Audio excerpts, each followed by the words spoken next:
2236 Essence of the Void. When Yuan started attempting to refine the essence of the void, Sarek didn't intervene. In fact, he even watched with intrigue, almost as if he wanted to see the results. A mortal ant wants to absorb the essence of the void?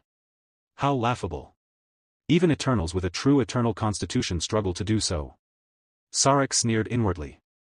Unlike spiritual energy or any other known force, the void was something entirely different. Though it enveloped most of the universe, even experts with millions of years of cultivation failed to comprehend it, let alone wield it.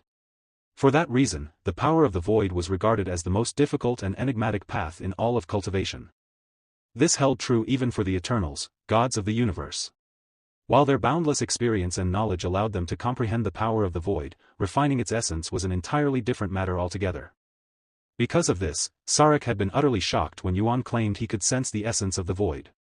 And when Yuan went so far as to attempt refining it, Sarek couldn't resist witnessing it himself, to see whether a mere mortal could truly accomplish the impossible despite already knowing the answer. There's no way he'll be able to refine the essence of the void. The moment he attempts to do so and fails, his entire being will be erased from existence.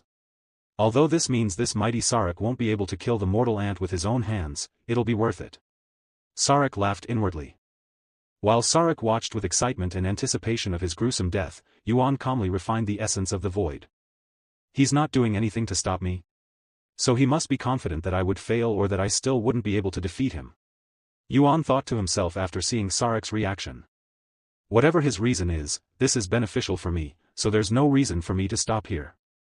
Without a moment's hesitation, Yuan started refining the essence of the void that existed in every direction and even further than he could perceive. You have refined the essence of. Your understanding of the power of the void has increased significantly. Yuan was pleasantly surprised to see his comprehension of the power of the void improve in such a manner. He could also feel an immense amount of energy flowing into him, causing his eternal essence to strengthen quickly. However, as expected, this isn't going to be easy. Yuan gritted his teeth as an overwhelming pressure built within him, threatening to tear his body apart. The essence of the void was so fierce and volatile that it reminded him of the time he had attempted to refine the dragon god's blood essence. But unlike that time when dragon goddess Yeo assisted him, nobody could help him refine the essence of the void at this moment. Suddenly, Yuan's body started swelling up like a balloon with blood seeping from his pores. It was a weird and gruesome sight that would make even experts churn. Sarek burst out laughing. However, moments later, Yuan's body started returning to normal, and his aura grew fiercer. Sarek's laughter halted immediately, his eyes wide with shock and disbelief. Impossible. He exclaimed. Your understanding of the power of the void has increased significantly. Your understanding of the power of the void has reached the next realm. You have acquired advanced void understanding. Your understanding of the power of the void has increased significantly. Your void manipulation has reached a new level. Even as he achieved advanced void understanding, Yuan continued to improve his void mastery just as fast as before. A few minutes later, once Sarek confirmed that Yuan could, in fact, refine the essence of the void, he clenched his fists and mumbled to himself. To Sarek, watching Yuan refine the essence of the void, something only Eternals were meant to touch, was like seeing a pig sit at the same dinner table and eating the same food as humans. The sight didn't just anger and disgust him, it drove his fury to the very brink. Without hesitation, Sarek immediately went for a killing blow while Yuan was still immersed in his refinement. However, just as Sarek reached him, Yuan suddenly opened his eyes, which flickered with newfound strength. Although he'd only spent a few minutes refining the essence of the void, it had not only fully recovered his strength but also improved it drastically. That was just how powerful the essence of the void was. Without the slightest hesitation in his movements, Yuan went to block Sarek, who struck with all of his strength in a fit of anger. This is... Even though Sarek was in an ethereal form, Yuan could tell that he was trembling in anger after having his attack blocked. This is your second time underestimating a human, said Yuan. It will also be your second time being defeated by one. Yuan's aura erupted, his eternal essence surging outward like a tidal wave that crashed violently against Sarek.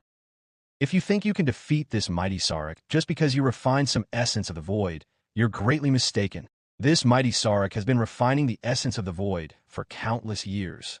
Had you fought with your full strength, I wouldn't have stood a chance, but that's not the case, is it? Yuan remarked with a calm smile. Even as they clashed, Yuan continued refining the essence of the void, his eternal essence steadily evolving, growing denser, sharper, and gradually surpassing Sarek's own. Eventually, Yuan's eternal essence grew strong enough to overwhelm Sarek, allowing him to reach Sarek's ethereal form. Ark. Sarek roared in agony as Yuan's strike pierced him, inflicting pain upon him for the first time. To think a mere mortal ant would inflict pain upon this mighty Sarek. This mighty Sarek will never forget this humiliation. 2237 Enraged Sarek. Realizing he could no longer overpower Yuan, Sarek abruptly withdrew, putting distance between them, as if he'd lost all intention of continuing the fight. Where the hell do you think you're going? Yuan shouted as Sarek pulled farther away. Don't tell me you're running. A god fleeing from a mere mortal. That's hilarious. Yuan didn't bother giving chase. He knew that if Sarek truly intended to flee, there was no way he could catch him. Running away? This mighty Sarek? Sarek sneered in disdain at the thought of running away. Even if this mighty Sarek has to suffer a little, this mighty Sarek will make sure you die here today. Suddenly, Sarek's eternal essence skyrocketed, instantly surpassing Yuan's eternal essence. What the hell? Don't tell me he hasn't been using his full strength this entire time?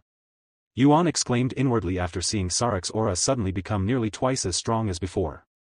Unbeknownst to Yuan, Sarek had been using his full strength before. Although the absolute power's restrictions bound the Eternal's prowess within its vicinity, they could temporarily exceed those limits as long as they were at the edge of the power's influence, where it was the weakest. Moreover, they had to pay a tremendous cost. Bear witness, mortal ant. This is mighty Sarek unleashing 20% of his true power. He roared with manic laughter, hurling an attack that was twice as devastating as before. 20%? What nonsense is that? What about the absolute power?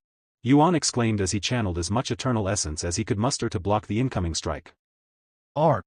Moments after unleashing his attack, Sarek suddenly screamed in agony, as though an unseen force were ravaging him, inflicting far greater pain than anything Yuan's blows had caused. Then, without waiting around to see the outcome, Sarek immediately turned tail and fled, racing in a direction that took him farther and farther from the nine heavens until he was no longer within its vicinity. Had he hesitated even a second longer, his ethereal form would have been annihilated by the unseen force. Though it wouldn't have killed him outright, the damage would have weakened his eternal essence, requiring trillions of years to recover. However, that wasn't to say Sarek escaped unscathed. By daring to defy the absolute power and drawing upon strength beyond what was permitted, he'd forfeited roughly 10% of his total strength. It was a heavy price, enough to drop his standing among the Eternals and cast him out of the top 20. After escaping and returning to his true body somewhere in the endless void, Sarek unleashed a deafening roar of fury so powerful that it vaporized every star within hundreds of light years, erasing entire constellations in an instant. That damn mortal ant. How dare he humiliate this mighty Sarek in such a manner?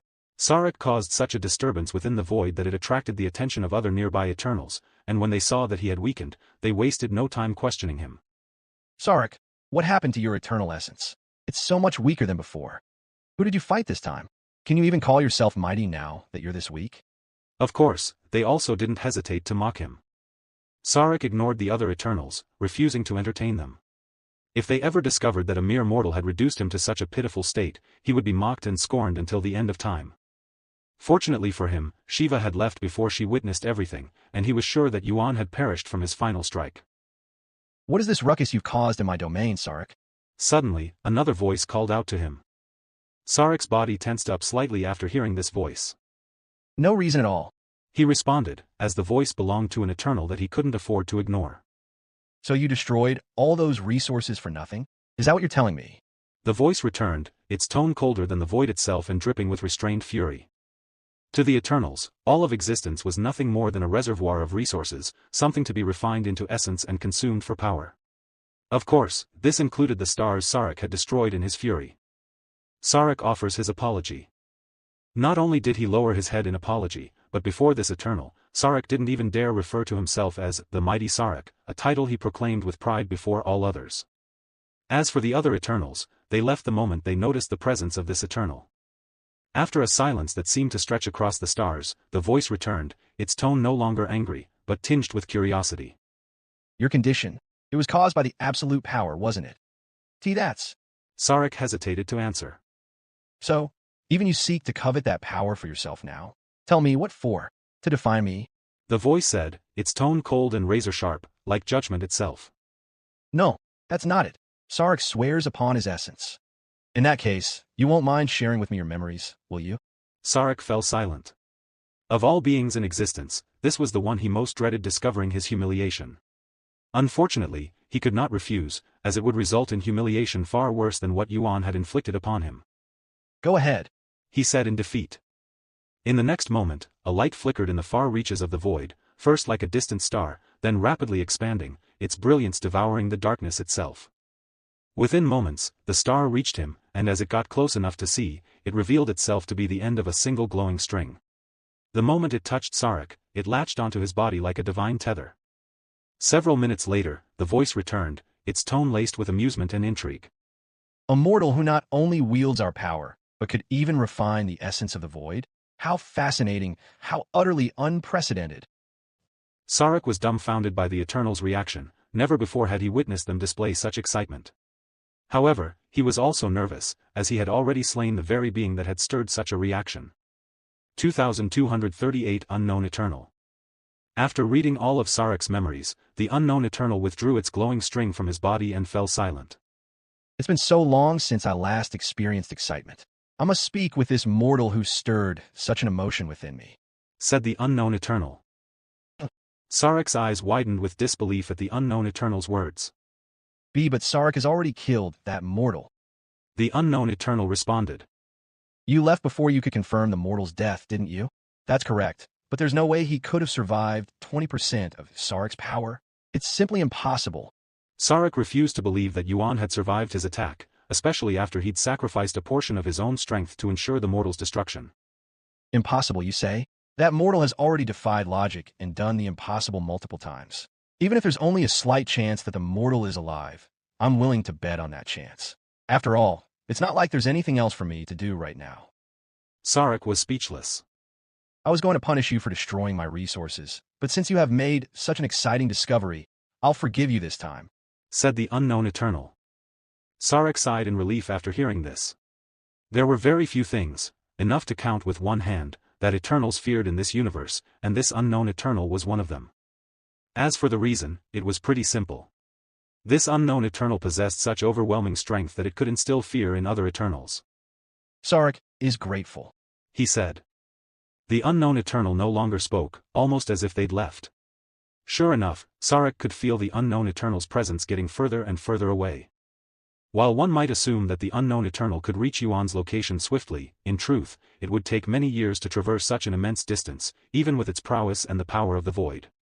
The only reason Sarek had found Yuan so quickly was because he'd already been nearby, and the only reason he returned to his true body so fast was due to being in his ethereal form. As for the Unknown Eternal, Sarek could tell that they were traveling with their true body.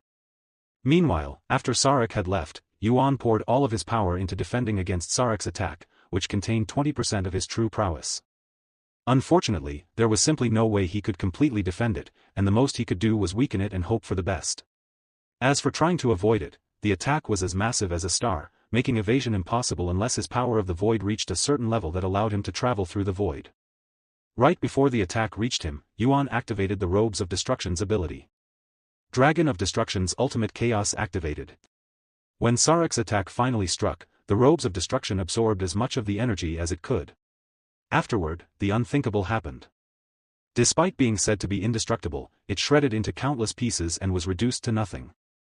Robes of Destruction have been destroyed. Although the treasure was said to be indestructible by the system, it was a system that did not take into account Eternals, godly beings with unfathomable prowess. However, even though the Robes of Destruction were destroyed beyond repair, it still managed to do its job, absorbing as much of Sarek's attack as it could, even rebounding what it absorbed as it was destroyed. Because of the Robes of Destruction, Sarek's attack was weakened even further. But even with that, Sarek's attack remained immensely powerful and still a threat to Yuan's life. Suddenly, Number 1 under heaven trembled, and Zi Xian's spirit emerged from it. Without uttering a word, she swung her arm at Sarek's attack and unleashed a powerful aura that was similar to Supreme Sword aura but was clearly different at the same time.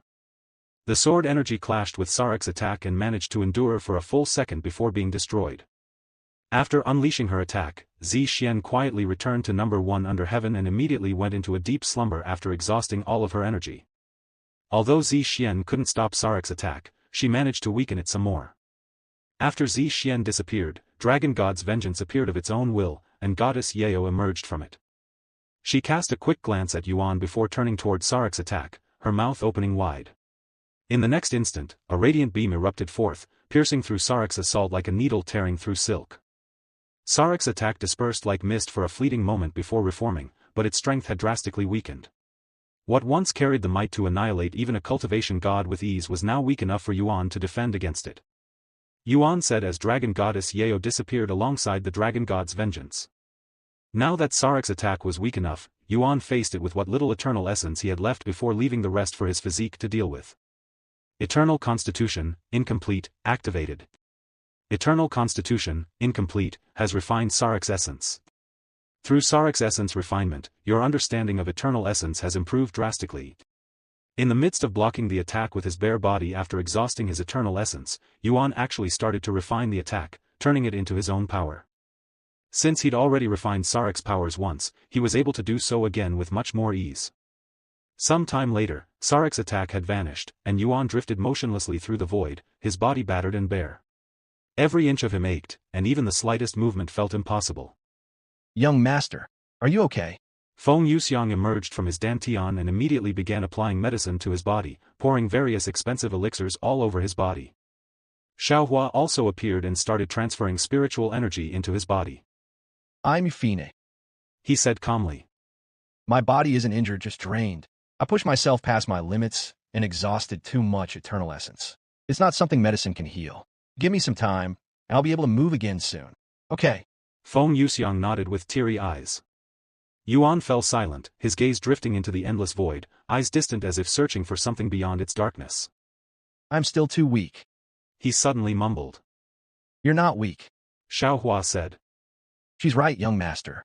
There is nobody at your cultivation who could hope to accomplish what you can. You can even defeat God Ascension cultivators despite only being in the true immortal realm. Yuan let out a hollow chuckle. Cultivation? Such things are meaningless before the Eternals. My true enemies aren't cultivators. They're the Eternals themselves. So what does it matter how many cultivators I can defeat if I can't overcome them? Don't beat yourself so much, Yuan. Lan Yingying said. I know you've experienced many reincarnations, but you're currently still young and have a lot of room to improve. Yuan smiled faintly. I know. I'm just lamenting my own failures. I've been trying to take things slowly, even though I know time isn't on my side. Forget Sarek. Those Eternals I put to sleep before will awaken soon enough and resume their attempt to destroy our world. What about the absolute power? Although I don't know anything about it, doesn't it protect the 9 heavens from the Eternals? Feng Yuxiang asked. I don't know much about the absolute power either. However, while it may restrain the Eternals from wielding their power, it cannot suppress their influence. Take the Celestial Emperor, for instance. The second Celestial Emperor once served the Eternals, carrying out their will in their stead. Yuan sighed. Although I was able to stop him before he could do any damage, there are probably many more out there doing their bidding. Then what should we do? Xiaohua asked. While we can stop them, it'll only delay the inevitable unless we can take care of the core problem, the Eternals themselves. After a moment of silence, Yuan declared. I'm no longer going to take things slowly and will try to regain my strength as fast as possible. Meanwhile, somewhere in the starry sky, Sarek sensed that his essence had been absorbed. This feeling, that mortal ant, is still alive. His body trembled in anger. He wanted to return to kill Yuan immediately, but with the unknown Eternal already making their way to Yuan, it would be impossible for him to reach Yuan before them.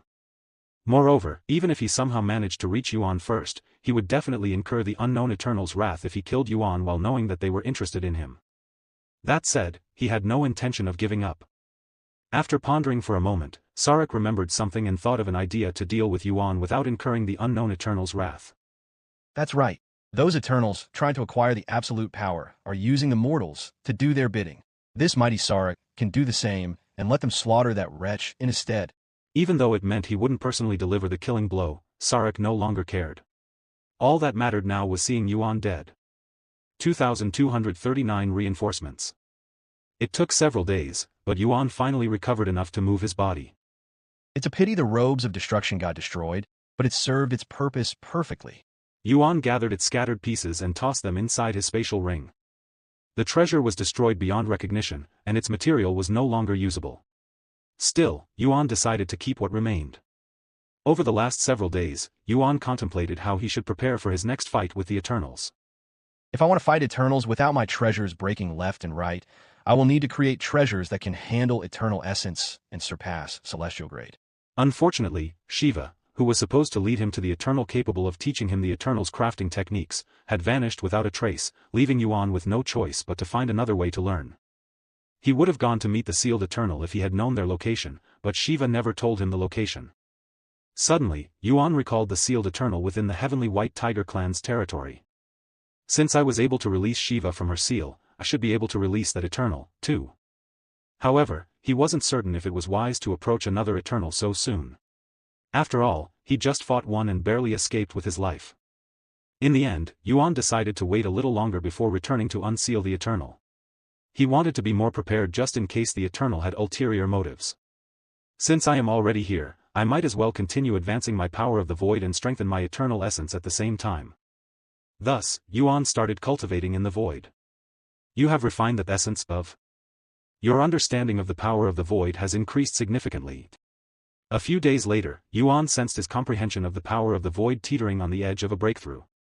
Yet, no matter how much he tried, that final fragment of understanding eluded his grasp. Moreover, his eternal essence had stopped improving long ago.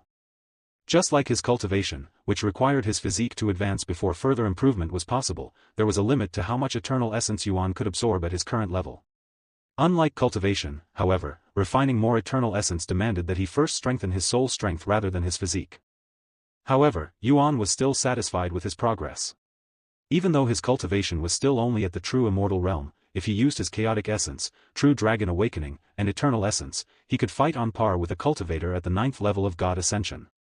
In other words, he now stood at the peak of the cultivation world, only being below the cultivation gods. Now then, let's get out of here. He reached for his communication jade slip that connected him with Dong Yi. However, Yuan abruptly stopped moving when he suddenly sensed many presences approaching his direction. Fortunately, these presences did not belong to the Eternals. Unfortunately, they were likely Heaven's mandate's reinforcements. Dong Yi, can you hear me? Yuan spoke to his communication jade slip. My liege, are you okay? Dong Yi immediately responded, sounding like he'd just found his lost son who had been missing for many years. The issue with the Eternal has been dealt with for now, but another problem came up. The Heaven's mandate's reinforcements are here. Are you fighting them right now? I can open up a portal at your location, but it'll take some time to locate you. Not yet, but they should be here in about 10 minutes. An hour? No, half an hour. Do you think you'll be able to hold them off for half an hour? If not, you should escape while you can, and I'll open the portal once you're safe. That won't be possible. They already know I am here. Even if I leave now, they'll just chase after me, said Yuan. Despite the situation, his voice was awfully calm. Half an hour, right? Start preparing the portal. I'll hold them off until then. As you command. While Dong Yi immediately started working on the portal, Yuan calmly waited for the reinforcements to arrive. 8 minutes later, the reinforcements arrived earlier than he anticipated, mostly because they sped up the moment they noticed him. Over 10,000 soldiers, all experts within the God Ascension realm, wasted no time surrounding Yuan the moment they arrived. Most of these soldiers were between the 1st and 4th level of God Ascension, but there were 2 at the 6th level and 1 at the 8th level of God Ascension. Even though you probably realized that running was futile, I'll applaud you for not running away, said the soldier at the 8th level of God Ascension as he glared at Yuan. He then asked, what happened to others? What do you think? They're all dead. The soldiers wore shocked looks on their faces upon hearing Yuan's words. The 6th squad was wiped out. There's no way. The 8th level God Ascension expert, who was the commander of this specific squad, narrowed his eyes and spoke in a doubtful tone. I don't believe you. Yuan shrugged. Whether you believe me or not is up to you. I won't try to convince you either. You don't have to talk if you don't want to.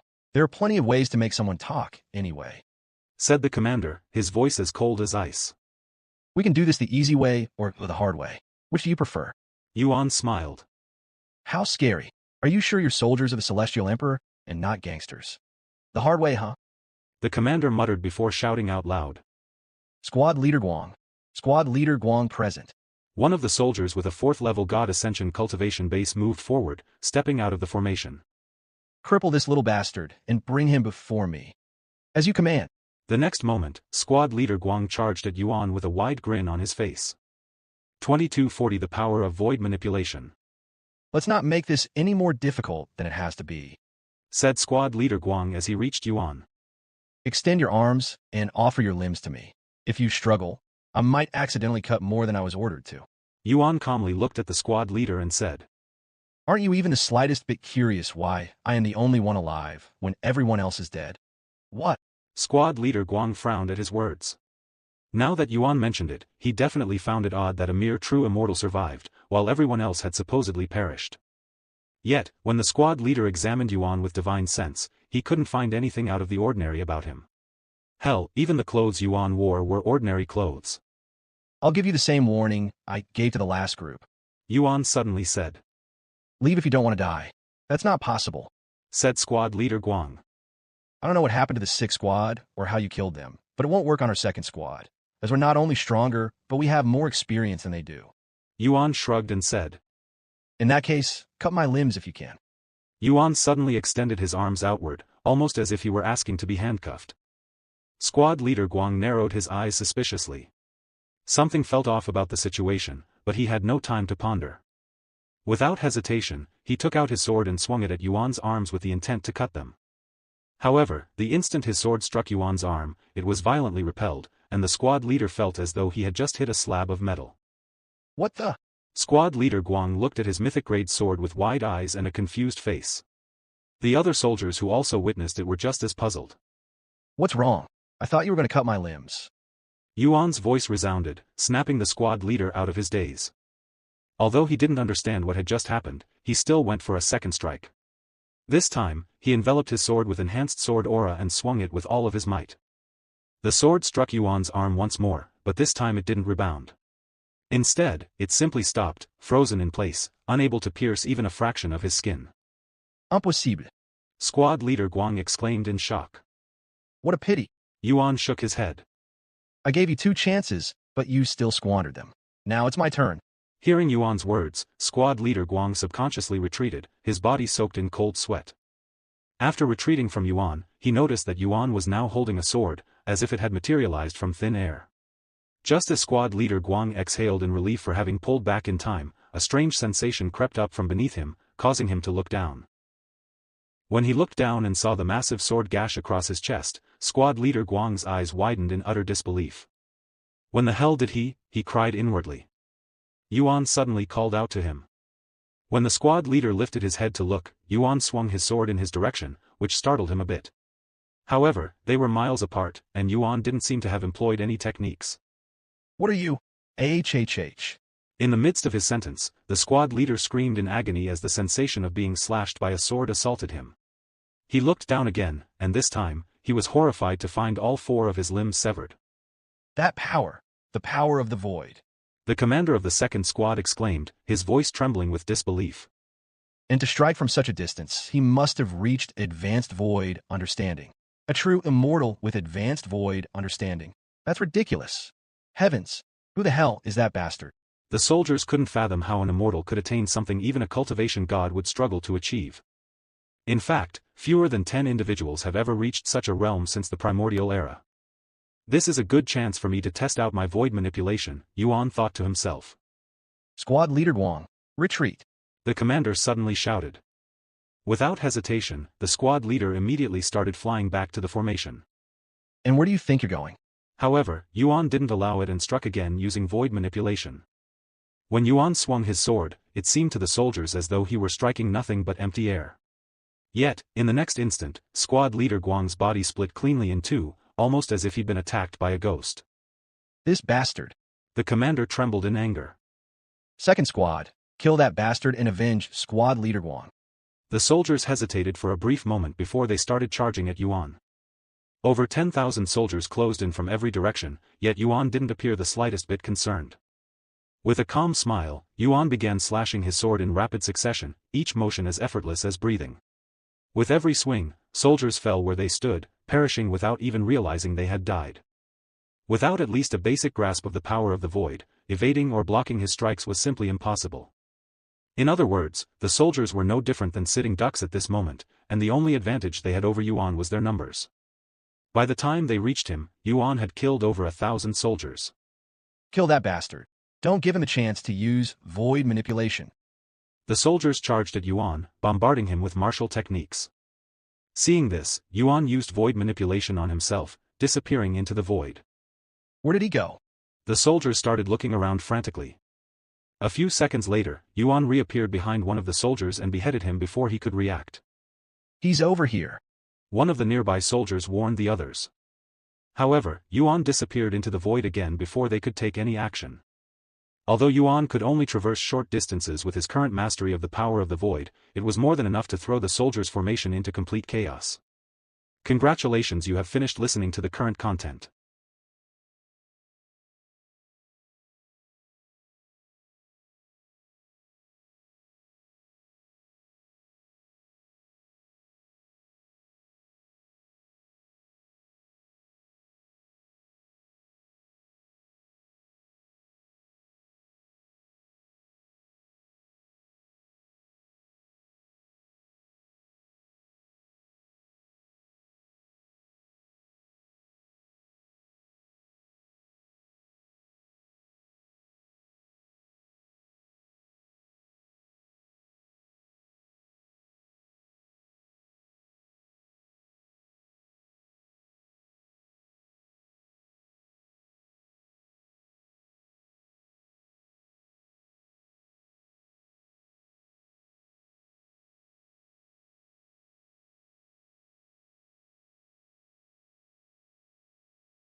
(2241) The Power of Void Manipulation, 2. With his void manipulation, Yuan traversed the battlefield like a ghost, appearing and disappearing at will. Every time he appeared, one or more soldiers of Heaven's mandate would die. The soldiers fought desperately, but with not a single one of them having even the most basic void understanding, it was impossible for them to fight back properly, and the only thing they could do was hope to react fast enough or attack randomly. Seeing how much of a mess his soldiers were, the commander gritted his teeth in anger and said to the two experts by his side, Captain Ma, Captain Su, I want both of you to put an end to this madness. At your command, Commander Do. They acknowledged his order with a bow before heading into the battlefield. Soldiers, get back. Captain Ma warned them. The soldiers sighed in relief after hearing his voice and command, and without hesitation, started flying away. Seeing this, Yuan didn't chase after them. He merely stood still and waited for the captains to arrive. When they arrived, Captain Su glared at Yuan and said coldly, How dare mere immortal defy Heaven's mandate? Do you not fear the heavens? Yuan's gaze remained calm as he replied, If by heavens, you mean the Celestial Emperor, then no, I couldn't care less about a dog like him. The blasphemy! Captain Ma shouted in anger, his brows furrowed deeply into a frown. His Majesty, the Celestial Emperor, is the most powerful and respected individual in this universe. You will not disrespect him. The most powerful, huh? Maybe in your little world, but in my eyes, he's nothing more than a dog trying to please his masters. His masters? What the hell are you talking about? Do you even know who the Celestial Emperor is? Captain Ma then said to his comrade, Forget it. He's obviously not well in the head. You're right. Let's quickly kill this bastard and get it over with. These two captains were at the 6th level of God Ascension, and unlike the other ordinary soldiers, they had a fundamental comprehension of the power of the void. When they attacked and Yuan tried to use void manipulation to traverse, the captains were able to see the changes in the void, allowing them to somewhat follow Yuan's movements through the void. Although it wasn't perfect, they could make up for what they lacked in experience. When Yuan emerged from the void, they were able to react in time to intercept him. Your void manipulation is useless before us, Captain Su declared. Oh really? Yuan struck with his sword, and the blade disappeared for an instant. Captain Ma suddenly turned around and raised his sword, clang. He managed to block Yuan's strike. What did I just say? Captain Su sneered as he launched his own strike, which was engulfed in celestial chi. They were still within the 9 heavens, where the use of celestial chi should have been heavily restricted. Yet Captain Su wielded his celestial chi at full strength. Such was one of the privileges granted to those who served the Celestial Emperor, as they could partially bypass the laws that bound others. Of course, this privilege wasn't granted to just anyone who served the Celestial Emperor. Only those he trusted deeply and who held high-ranking positions were allowed such authority. Without the restriction, the captains were incomparably stronger than the other soldiers, allowing them to fight Yuan on equal terms, for now, at least. I guess it's time for me to stop messing around. Yuan muttered as he activated his chaotic essence. What the hell? His aura suddenly skyrocketed. What an ominous aura. Is he even human? The captains halted their movements when they sensed the chaotic energy surging around Yuan. While the captains were alarmed, Yuan disappeared into the void with void manipulation. Void manipulation again. It won't work. Captain Su's words were halted when a painful sensation suddenly struck his back. What? When he looked, he saw a massive sword cut on his back. Impossible. He exclaimed in disbelief. Did you really think you would be able to stop me with your level of void understanding? Yuan's voice resounded in their heads. Today was my first time using void manipulation to such a degree, so I was just testing it. Now that I have a good understanding of its powers, it won't be like before. Captain Ma shouted in agony when he was also struck. However, unlike Captain Su, he was hit directly in the chest. This bastard. Yuan continued to attack them from the void without showing himself. Although he could only traverse short distances, he could easily stay in the void as long as he didn't move too much. This meant that unless the captains could strike into the void, it was impossible to hit Yuan. Of course, the two captains quickly realized this and requested help from Commander Du. Commander, his level of void understanding is beyond our comprehension. We cannot deal with him. Hearing this, Commander Du gritted his teeth in anger. As much as he wanted to assist them, his level of void understanding wasn't much better than theirs. If they were powerless against Yuan, so was he. After a moment of silence, he shouted. This is an opponent that we cannot handle. Withdraw. Without hesitation, Commander Du activated a treasure similar to the one used by Dong Yi, creating multiple portals. Withdraw. He repeated. The soldiers quickly withdrew into the portals, disappearing from the battlefield. Yuan wanted to chase after them, but he knew when to stop. The portals likely led to the Celestial Emperor's territory, and at his current level, going into such a place without proper preparations was no different than suicide. Don't think this is over, you bastard. Commander Du shouted as he was the last to retreat from the battlefield. Yuan smiled faintly and replied. Bold words for someone fleeing with their tail tucked between their legs. Commander Du trembled with rage. He hadn't been insulted like this since attaining his position tens of thousands of years ago. What stung even more was the humiliating retreat after losing thousands of his soldiers. He knew that once word spread, the other squads would mock him behind his back. Hell, he wouldn't be surprised if his squad was demoted for this failure. Without responding to Yuan's provocation, Commander Du disappeared into the portal. 2242 sword-shaped token. Minutes after Heaven's Mandate's retreat, another portal appeared, and a familiar figure emerged from it. My liege, we're here to assist you. Dong Ye's voice could be heard even before his body fully emerged from the portal. However, when he came out and saw the empty scene, Dong Yi turned to look at Yuan with a puzzled face. He wasn't alone, as the Shadow Army came with him, and they were just as puzzled. They were even prepared to fight to the death with Heaven's Mandate. My liege, what happened to Heaven's Mandate? He asked. Yuan responded with a calm smile. They ran away. What? Run away? Heaven's Mandate. Dong Ye's eyes widened with surprise. He didn't even know such a thing was possible. After a moment of silence, he asked. Do you happen to know which squad they belong to? The second squad. Why does that matter? Yuan asked with curiosity. The second squad. You actually forced the second squad to retreat by yourself. You're amazing, my liege. Dong Yi exclaimed with excitement. He proceeded to explain. There are 13 squads in Heaven's Mandate, and the second squad is the third strongest, only below the first squad and the elite squad. Is that so? Well, they were pretty weak. Maybe that is the case for you. But my liege, you cannot compare yourself to the average person. Even the entire Shadow Army would have trouble dealing with the second squad. How much stronger is the first and elite squad? Yuan then asked. The first squad consists of a single 9th-level God Ascension expert as its commander, with 20,000 soldiers between the 1st and 4th-level God Ascension. As for the elite squad, they have fewer than 500 soldiers, but each one is at least at the 5th level of God Ascension. He explained. There's even a rumor that their commander is a cultivation god. Only a rumor? Has nobody seen their commander? The elite squad is a highly secretive group, even within the Celestial Emperor Circle, after all. Moreover, they have never been deployed before. I see. Yuan said. Anyway, let's leave. Dong Yi nodded, but before leaving, he asked, noticing that a particular individual was missing. By the way, what happened to that woman Mu Shuilian? Yuan shrugged and said. She left while I was fighting. What? Dong Yi exclaimed in disbelief. She actually ran away and left you behind? Even after everything she said? Yuan smiled and spoke to him through voice transmission. It didn't happen while I was fighting Heaven's Mandate, but during my fight with the Eternal.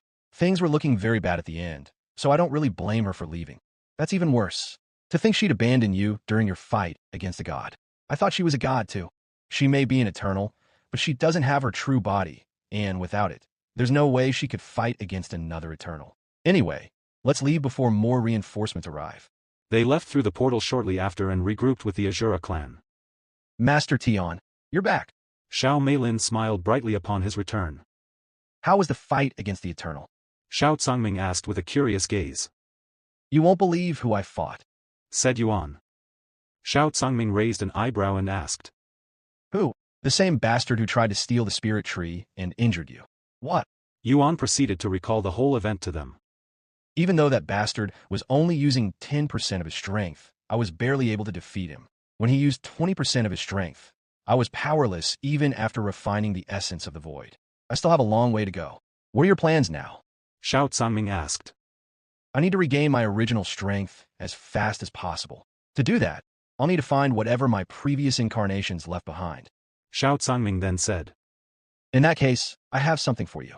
He reached inside his spatial ring and retrieved a small jade token in the shape of a sword, and continued. You also left this behind when you visited me as the Immortal Monarch. What's this? Yuan asked with a puzzled face, as he still doesn't recall such memories. Xiao Tsangming shrugged. Beats me, but it seems to be a key to something. A key, huh? Yuan accepted the sword token. The moment Yuan touched the token, it started to shimmer, and memory started flowing inside his head. Yuan. Xiao Tsangming called out to him when he suddenly froze with a blank look on his face. A few minutes later, Yuan blinked a few times. I remember now, he said with a profound smile. What did you remember? The purpose of this token, as well as the spirit tree's origin and what it's meant for. Oh, I'll tell you about this sword token now, but as for the spirit tree, I'll tell you once it's fully grown, said Yuan. The spirit tree is still growing? He nodded. In order for the spirit tree to mature, a certain treasure is required, and this key will lead me to it. When will you be leaving? Xiao Tsangming then asked. Right now. Xiao Meilin suddenly spoke. I already know your answer, but I still want to ask, can I follow you? Not right now, since the place I will be going is a little unique, and I plan to climb to the 9th heaven soon. Despite the rejection, Xiao Meilin showed excitement, as Yuan had implied she would be able to follow him soon. In that case, stay safe, she said. In the meantime, we'll stay here as planned, said Xiao Tsangming. Not only do I need to recover my strength, but the Celestial Emperor will probably be looking for us. Dong Yi then spoke in a confident voice. As long as you stay here, not even the Celestial Emperor will be able to find us. Yuan nodded. Then I'll be leaving now. Dong Yi, can you teleport me to the 8th heaven? Anywhere near a city with a teleportation device will do. Of course. Some time later, Dong Yi created a portal for Yuan. What a convenient treasure, Yuan remarked. Dong Yi chuckled and said. Well, it belonged to the Celestial Emperor before we stole it. No wonder it's so similar to the one used by Heaven's Mandate. Yuan also laughed. See you later, my liege. If you need anything, just contact me. All right. Yuan said as he entered the portal and returned to the 8th heaven. 2243 The Second Squad's Punishment. Somewhere in the Celestial Palace, Commander Du approached the throne, where a tall, handsome man sat. Standing on both sides of Commander Du in the room were 10 other individuals, each of them a squad commanders for Heaven's Mandate. Since there were 13 squads in total, 2 commanders were missing. The commander for the elite squad, which was a regular occurrence, and the commander of the 6th squad, who was killed in action recently and hadn't been replaced yet. Now, tell me everything that happened, and why you decided to retreat, said the Celestial Emperor. Commander Du lowered his head in shame as he recalled the events that happened between Yuan and his 2nd squad. When we arrived at the location, the 6th squad was gone. And the only person waiting for us, there was an unknown man with only a cultivation at the true immortal realm. We questioned him about the 6 squad situation, and he implied that he had killed them all. We tried to capture him at first, but quickly realized that he could wield the power of the void. Not only can he use void manipulation, but his void understanding has reached at least the advanced realm. An immortal with advanced void understanding? That's impossible. You're just making up bullshit excuses for your humiliating retreat. One of the commanders suddenly exclaimed. The speaker was Commander Wong, the commander of the first squad, as he was the only one in the room who would dare to rebuke Commander Du so openly. However, this time, the other commanders also chimed in. After all, they could already see Commander Du being demoted in this meeting with the Celestial Emperor. Commander Wong is right.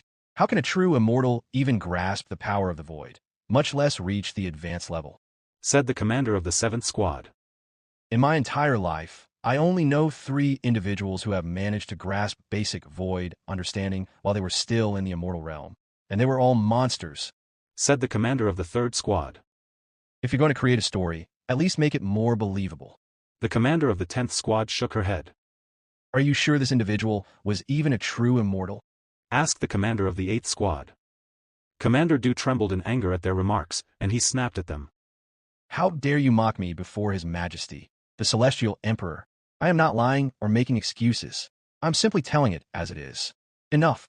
The Celestial Emperor's calm voice resounded, instantly halting the rising heavy atmosphere. Your Majesty, you must believe me. I am even willing to share my memories with you to prove my claims. Commander Du said. The Celestial Emperor nodded and responded. I believe you, but that doesn't change the fact that you lost thousands of excellent soldiers and retreated without any results. Commander Du had no words for his failure. Even if you only had a slim chance of victory, you should have fought with your life on the line. The Celestial Emperor continued. At least, Heaven's Mandate's reputation wouldn't have been smeared, because right now, its name is being dragged through the mud. What? Commander Du's eyes widened with disbelief. He couldn't believe how quickly the news had spread, as he'd only just returned from the battlefield. The 2nd squad's failure isn't just spreading within Heaven's Mandate, but throughout the 9 heavens as well. Commander Wong added. How's that possible? Commander Du exclaimed, wondering if his own soldiers were spreading the news. Even if they were spreading the news, it's spreading way too quickly. It hasn't even been a full day since I returned, he cried inwardly. Unbeknownst to him, the rumors were actually being spread by the Shadow Army, who never wasted an opportunity to smear the Celestial Emperor's reputation. The commander of the 7th squad continued. According to the rumor that's being spread, the 2nd squad of Heaven's Mandate suffered a humiliating defeat and was forced to retreat with their tails tucked between their legs after being completely overwhelmed by a single powerhouse. You left out the most entertaining part, said Commander Wong before continuing with a mocking smile. They're saying that the commander of the 2nd squad was so scared that he didn't even dare to participate in the battle, even though he led thousands of his own men to die. That's... Commander Du's aura exploded outward abruptly. Without a word, the other commanders also released their aura, even drawing their weapons and pointing them at Commander Du. You dare to release your cultivation before His Majesty's presence. Commander Wong shouted at him. This is too much even for you, Commander Du, said another commander. Enough. The Celestial Emperor raised his voice. I will not repeat myself for a 3rd time. His voice instantly dropped the tension in the room, and all of the commanders retrieved their aura. I will now deliver my verdict. The Celestial Emperor declared. Commander Du, your 2nd squad will be demoted to the 13th squad and will restart their training from the beginning, as if they had just enlisted. As for you, Commander, you are hereby relieved of your position and duties until further notice. This subordinate acknowledges his punishment. Commander Du responded with clenched fists. Even though he anticipated such punishment, it still pained him greatly. I swear I will get my revenge. Just you wait, bastard. The other commanders showed no outward reaction to the punishment, yet inwardly they rejoiced. Though they all served under the Celestial Emperor, rivalry ran deep among them, and one squad's demotion was another's promotion. You are all dismissed. The Celestial Emperor spoke as he stood from his throne. The commanders bowed to him and remained in such a position until he completely left the room. Once the Celestial Emperor was gone, the commanders started talking amongst themselves. As for Commander Du, he silently disappeared from the room with a determined expression on his face. 2244 A heinous crime. After leaving through Dong Ye's portal, Yuan found himself back in the 8th heaven. You could have at least said goodbye to your family. Yuan said to Xiao Hua, who emerged from his dantian afterward. Why? She asked with a genuinely puzzled look on her face. Well, forget it. Yuan sighed. Lingyue appeared a moment later and asked. Brother Yuan, where will you be going next? I'm going to visit the myriad of techniques first before I head to my next destination. The vault this key opens. He replied while showing the sword-shaped token. I see. It's been a long time since you visited your friends, after all. Some time later, Yuan arrived at a nearby city. However, myriad of techniques didn't exist in the city, so he had to teleport to another one that did. Upon arriving at the myriad of techniques, Yuan entered it. Welcome to Myriad of Techniques. A beautiful woman greeted him at the door. Mm. The woman suddenly raised her eyebrows. Why do you look so familiar? Have we met before? Yuan responded with a smile. Maybe.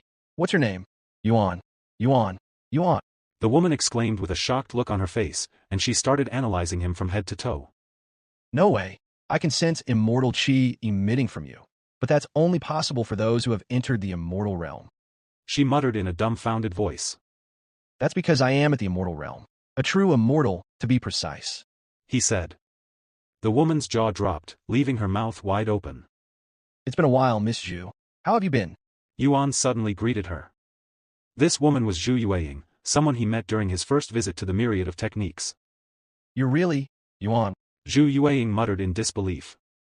He had changed so much since their last meeting. Not only had he grown taller and more strikingly handsome, but the sheer speed of his cultivation left her utterly stunned. Is it really that hard to believe? Yuan chuckled at her exaggerated reaction. Of course. I have never seen anyone progress as fast as you. She exclaimed. Anyway, what are you doing here? Looking for more techniques? Or, I'm here to speak with Senior Bai. Is he available? He was until a few hours ago. Where did he go? He asked. I'm not sure, but it seemed to be an emergency. In that case, I'll leave him a message and come back later. Yuan retrieved Senior Bai's communication jade slip and left him a message. You have Master Bai's communication jade slip? Just what is your relationship with him? She asked, her eyes full of curiosity. Close friends, I guess. Is that so? By the way, do you have to leave immediately? It's been a while since we last spoke. Why don't we have a little chat? Who knows? Maybe Master Bai will return soon. I guess I can stay here for a little. Yuan nodded. Great. Give me a moment to find a replacement. Zhu Yueying retrieved a communication jade slip and spoke into it. A few moments later, she said to Yuan. All right, let's go. Zhu Yueying led Yuan to a private room used by those working in the myriad of techniques. After serving him some simple tea, she asked. So, what have you been doing recently? Since your cultivation improved so much, I guess it's mostly training, right? He nodded. Yes. I took a trip to White Hell. White Hell? She exclaimed, and nearly dropped her teacup. That means you're already in the 8th heaven. Remember when I said we could meet again once you reach the 5th heaven? She chuckled. At that time, I also couldn't have predicted how fast I'd climb the 9 heavens. The two spent the next hour catching up. Yuan shared stories of his recent adventures without mentioning any of the crazy stuff, while Zhu Yueying spoke about her experiences as a disciple of the gates of heaven. To be honest, I was recently promoted to the gates of heaven in the 7th heaven, so I no longer need to work in myriad of techniques. However, I still decided to come back here one last time, so this will be our last meeting here. She said. Gates of heaven, huh? I'll take a look when I have time. Said Yuan. Make sure to visit me when you do. Zhu Yueying chuckled. Yuan nodded. At that moment, Yuan sensed Senior Bai's communication jade slip trembling. Looks like Senior Bai responded. He said as he listened to Senior Bai's message. A moment later, he stood up and said. He said that he'll be coming soon and that I can wait in his world. All right, I'll lead you there. Once they arrived, Zhu Yueying said. See you next time at Gates of Heaven. See you. Yuan nodded before entering Senior Bai's world to wait for him. About 10 minutes later, Yuan could sense another presence entering the world. When Yuan finally saw Senior Bai, he couldn't help but raise an eyebrow. Senior Bai looked utterly exhausted, as if he hadn't slept in ages. Sorry for the late response. Senior Bai said as he landed before Yuan. No waities. Did something happen? This is my first time seeing you look so tired. Senior Bai rubbed his eyes and sighed. It's related to the celestial overlords. It's in a mess right now because of some crazy bastard. Crazy bastard? Our faction's karma suddenly plummeted out of nowhere, throwing everyone into a frenzy. Explained Senior Bai. Yuan tilted his head slightly, still looking puzzled. You know how factions gain karma when their members perform righteous deeds, right? Well, the same karma declines when someone does the opposite. The celestial overlords have always held the highest karma among all factions in the nine heavens, and it's been that way since its founding. But for some reason, our karma has recently plummeted to rock bottom, shocking everyone. With how drastically our karma has fallen, someone must have committed a crime so heinous it defies imagination. After all, even slaughtering an entire city of innocents wouldn't cause such a massive decline. He continued with a troubled look. What's worse is that, under normal circumstances, we can track every member's karma. But this time, for some reason, we can't trace the cause of this phenomenon at all, almost as if it was committed by a ghost. 2245 Karma. Yuan wore a dumbfounded look on his face after hearing about the Celestial Overlord situation from Senior Bai. He was, without a shadow of doubt, confident that he was responsible for their karma's decline. After all, he'd recently killed thousands of soldiers from Heaven's Mandate, servants of the Celestial Emperor, and such an act was definitely considered defying the heavens, a crime worse than killing innocent people. Naturally, he never had such intentions. In fact, he didn't even consider how his actions could have such tremendous effects on the faction. Unfortunately, it was too late, and there was nothing he could really do about their karma. Unless he killed every individual within the primordial realm, since exiles granted a lot of karma, it would likely take millions of years of hard work for them to return to fix their karma. So, what are the members doing about this? Yuan asked. For starters, we're investigating the cause of this phenomenon. Senior Bai replied. Honestly, many of us believe it's some kind of mistake, given how unprecedented this situation is. As I mentioned earlier, even a massacre of an entire city of innocents wouldn't result in such a drastic loss of karma. And since there's been no report of any major incident, we suspect it may simply be an error. Since word of Heaven's Mandate's defeat had yet to spread at this moment in time, no one was aware of what had truly happened. After a brief silence, Yuan spoke. Forgive me for being blunt, but does a faction's karma really matter that much? Isn't it just a measure of how righteous they appear to be? If you look at it that way, then no, it doesn't seem that important. Senior Bai explained. However, most factions treat their karma as a reflection of their reputation, and some even see it as part of their strength. To possess high karma is to have Heaven's approval, and the more you have, the more trustworthy and revered you become. How long would it take to recover the karma that was lost? Yuan then asked out of curiosity. That's... Senior Bai had to ponder his question for several minutes before responding. If we consider how much karma we gain every decade on average for the last 10,000 years, it'll take at least 7 million years to regain what we lost. Yuan swallowed nervously when he learned that he'd erased 7 million years of the Celestial Overlord's hard work in less than half an hour.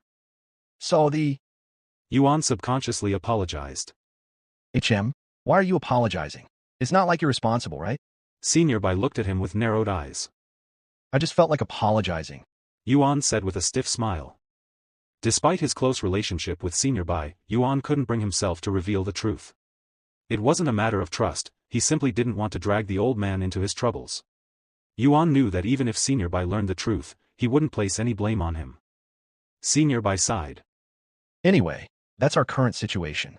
Let's switch topics. He then said. The Sword Emperor qualification concluded a few years after you earned your title. We had planned to hold the celebration soon after, but since you weren't available, and the Heavenly Son insisted he'd only attend if you were present, we decided to postpone it until your return. Yuan shook his head and said. Unfortunately, I have my hands full right now.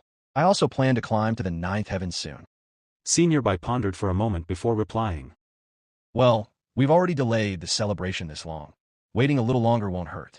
More importantly, if neither you nor the Heavenly Son is present, no one would care to attend anyway. It'd be meaningless. Sorry for the trouble. It's fine. I know you're busy, especially considering how much you've progressed since I last saw you. To be honest, I almost didn't recognize you, I likely wouldn't have recognized you if I didn't know you were waiting for me. Senior Bai admitted. Naturally, he wasn't talking about Yuan's appearance but his aura and presence. Senior Bai glared at Yuan with a profound expression. At this rate, you'll be at the God Ascension realm during our next meeting. He continued. Yuan smiled and said. Well, I am definitely not too far away from achieving the next realm. He wasn't exaggerating, either. All he needed to do to reach the God Ascension realm was comprehend celestial chi, something he had been neglecting. If he took his cultivation seriously for a while, he would undoubtedly break through the immortal realm. The only uncertainty was whether his physique still had any bottlenecks left. Enough about me. What about my friends? How have they been doing? Yuan then asked about the demon sealing faction. They've been working hard ever since they set out to walk their own paths. Senior Bai said. What do you mean? Yuan asked, unaware of their circumstances. Senior Bai then explained how each of the members had joined different sects and taken on new masters to broaden their experience and deepen their ties with the cultivation world. Let's start with your partners. Senior Bai continued with a smile on his face. Meisho accepted Kellen's sister, who is a Bao expert, as her new master and has been traveling the 9 heavens, undergoing all sorts of training. Kellen's sister? I didn't know he had a sister. Yuan remarked. He doesn't like to talk about his family. Senior Bai said with a smile. Chu Liuxiang joined my sect, the gates of heaven in the 9th heaven. He continued. To be honest, she's been struggling to adapt, as the gap in talent between her and the other disciples is considerable. Even so, she hasn't given up and continues to work hard to improve. I was planning to transfer her to the gates of heaven in the 7th heaven, where she'd be more comfortable, but I decided to wait until she chooses to give up on her own. Although Chu Liuxiang was undeniably talented, far surpassing most of her peers, she still fell short compared to the true prodigies and monsters of the 9th heaven, where the most gifted cultivators in existence gathered. 2246 An outrageous rumor. I see, so Lulu is in the 9th heaven. Yuan murmured after hearing about her situation from Senior Bai. Though it pained him to know she was struggling, it wasn't unexpected, as she had been sent to a place far beyond her current abilities. Yet, if she could overcome those challenges and push past her limits, he knew she would emerge far stronger than before. Falling behind the others isn't her only hardship. Senior Bai continued. She also has to endure the mockery and disdain of her fellow disciples. Even though I warned her beforehand, she still chose to face the challenge. I can't constantly shield her since there's only so much favoritism I can show a single disciple, but I make sure nothing goes too far. That's a given. Yuan nodded in agreement. As much as I care for Lulu, I can understand the other disciples' frustration. They worked hard to earn their place in the sect, while she entered through connections despite lacking the same abilities. For that, I owe you my gratitude, Senior Bai. Thank you for looking after her. Senior Bai laughed out loud. Considering our relationship, this is the least I can do. And as I already told her, connection is as important as talent in the cultivation world, so don't overthink it too much. Anyway, let's continue to the others. About Li Jinsi, I haven't received much news from her, but according to what I've heard from others, she's been making waves in Heaven's sect. Heaven's sect. Yuan found the name familiar but couldn't recall where he had heard it from. It's one of the top 3 sects in the 9th heaven, overseen by the Tian family, the Heavenly Sons family, said Senior Bai. Not only does it gather the most talented cultivators, but its environment is also among the harshest and most demanding. Even so, Li Jinsi has been making a name for herself there, astonishing everyone with her overwhelming talent. In fact, I heard that she even caught the attention of the Tian family in the short time that she's been there. I knew she was talented before, but she still managed to surpass my expectations. She's quite similar to you in that way, Yuan. Senior Bai chuckled. I'm more surprised that she agreed to join a sect. Yuan said with a smile. She's the type to wander. You know her very well. Indeed, she initially planned to wander the 9 heavens alone, but I managed to convince her to join a sect. After all, I didn't want her to waste her potential. Senior Bai continued to discuss the other members and how each of them was adjusting to their new environments. As for Wang Xiuying, I heard that she... Senior Bai suddenly stopped speaking and reached into his pocket to retrieve a communication jade slip. Give me a moment, he said as he listened to the message he'd just received. As he did, Senior Bai's expression darkened, and he let out a heavy sigh. A few moments later, he put the communication jade slip away and sighed once more. What's wrong? Yuan asked. I just received word that someone clashed with the 2nd squad of Heaven's Mandate, and not only did that person kill thousands of their soldiers, but even forced them to retreat. Senior Bai explained, his tone filled with disbelief and concern. Yuan's body stiffened at this news. If this news is true, it would explain our sudden drop in karma. Senior Bai continued. Someone from the celestial overlords must have clashed with Heaven's Mandate, and that conflict triggered the decline.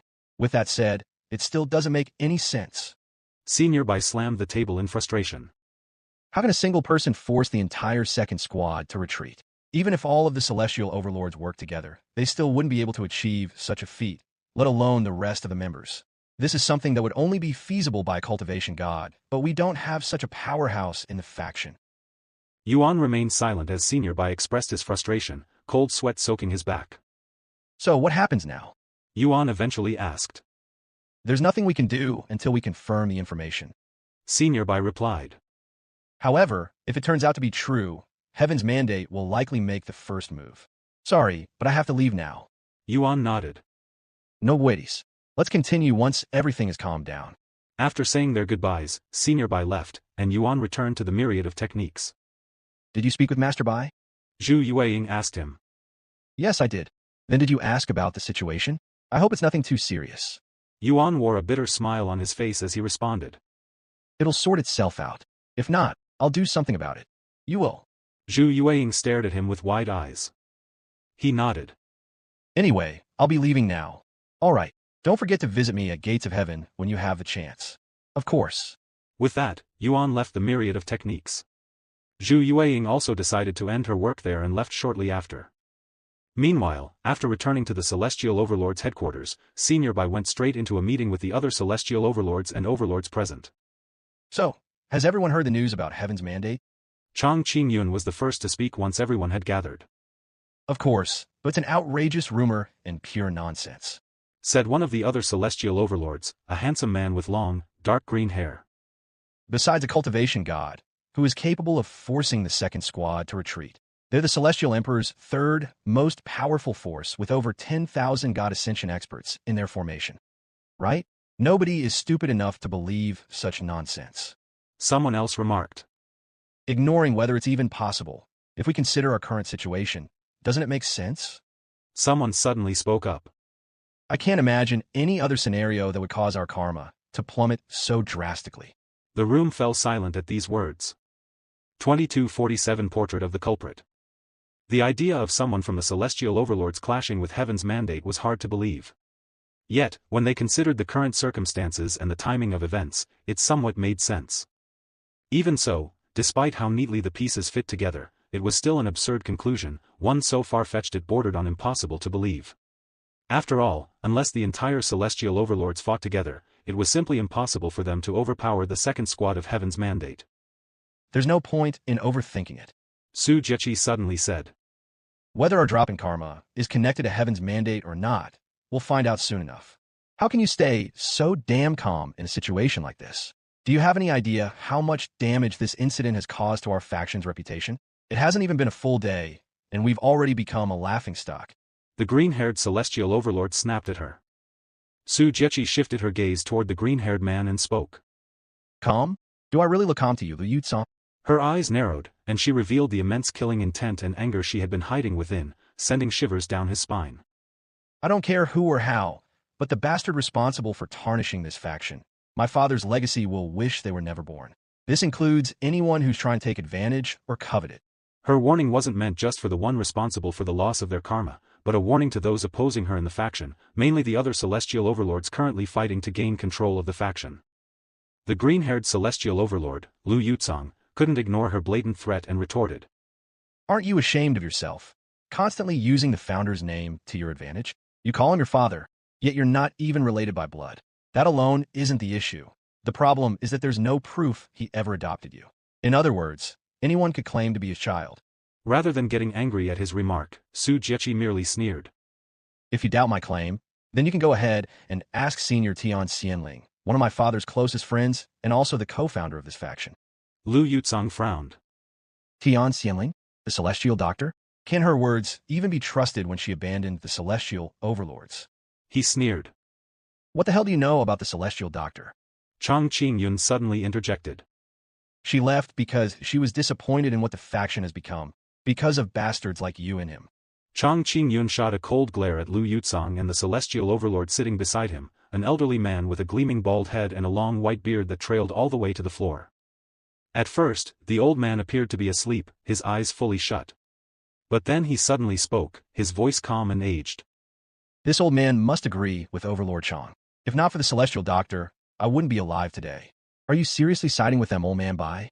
Liu Yutsong glared at him. Old man Bai didn't respond and remained silent. Let's get back on topic. Chang Qingyun then said. What are we going to do about our karma? If it's really an error, can it even be fixed? Unfortunately, that likely won't be possible, said Su Jiechi. As far as I am aware, karma can only be influenced through our actions, so we will have to build our karma back up again. Maybe we should complain to the Celestial Emperor. If anyone can directly affect a faction's karma, it'd be him. Said Old Man Bai. And what if it was the Celestial Emperor who directly stripped away our karma? Su Jiechi asked, voicing the possibility aloud. What? You think the Celestial Emperor personally targeted us? Chang Qingyun's eyes widened in disbelief. But why would he do something like that? It's not as if we've ever had any conflict with him. Su Jiechi didn't respond right away, as only she knew that their founder might have harbored some kind of grievance against the Celestial Emperor. However, even if that were true, it made no sense for the Celestial Emperor to act now, especially when their founder was long gone. As ridiculous as that sounds, it's still more believable than that nonsense about us clashing with Heaven's mandate. Lu Yucang said, one of the rare times he sided with Su Jiechi. If the Celestial Emperor truly is responsible, Su Jiechi said in an icy voice, then I'll make sure he answers for it, regardless of his status. Let's not get ahead of ourselves. Old Man Bai interjected. The Celestial Emperor has no reason to target us. Doing so would anger not only our faction, but also our allies and the other major powers. It would create consequences far too severe to ignore. The meeting continued, with the faction's members offering their opinions and proposing how they should proceed. After some time had passed, a sudden knock echoed from the doors. A voice called from outside, urgent and strained. Signor, we have an emergency. Heaven's mandate has arrived and is requesting an audience. What? Before any of them could respond, the doors swung open, and several individuals in Heaven's mandate uniforms brazenly strode into the room, moving with the arrogance of people who believed they owned the place. The one leading the group spoke loudly, his voice full of authority. I am the commander of the first squad of Heaven's mandate, Wang Xianwen, and I have been instructed by His Majesty, the Celestial Emperor, to bring justice to the blasphemous individual who dared to attack Heaven's mandate. Commander the first squad? The people in the room exclaimed with surprised faces.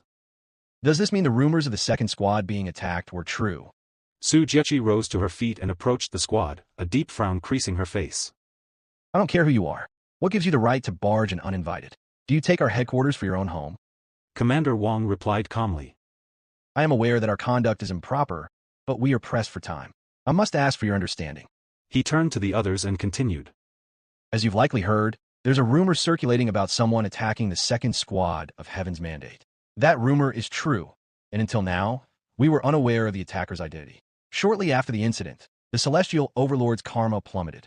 Given the timing, the culprit must belong to your faction. If you don't wish to further tarnish your reputation, hand over the one responsible immediately.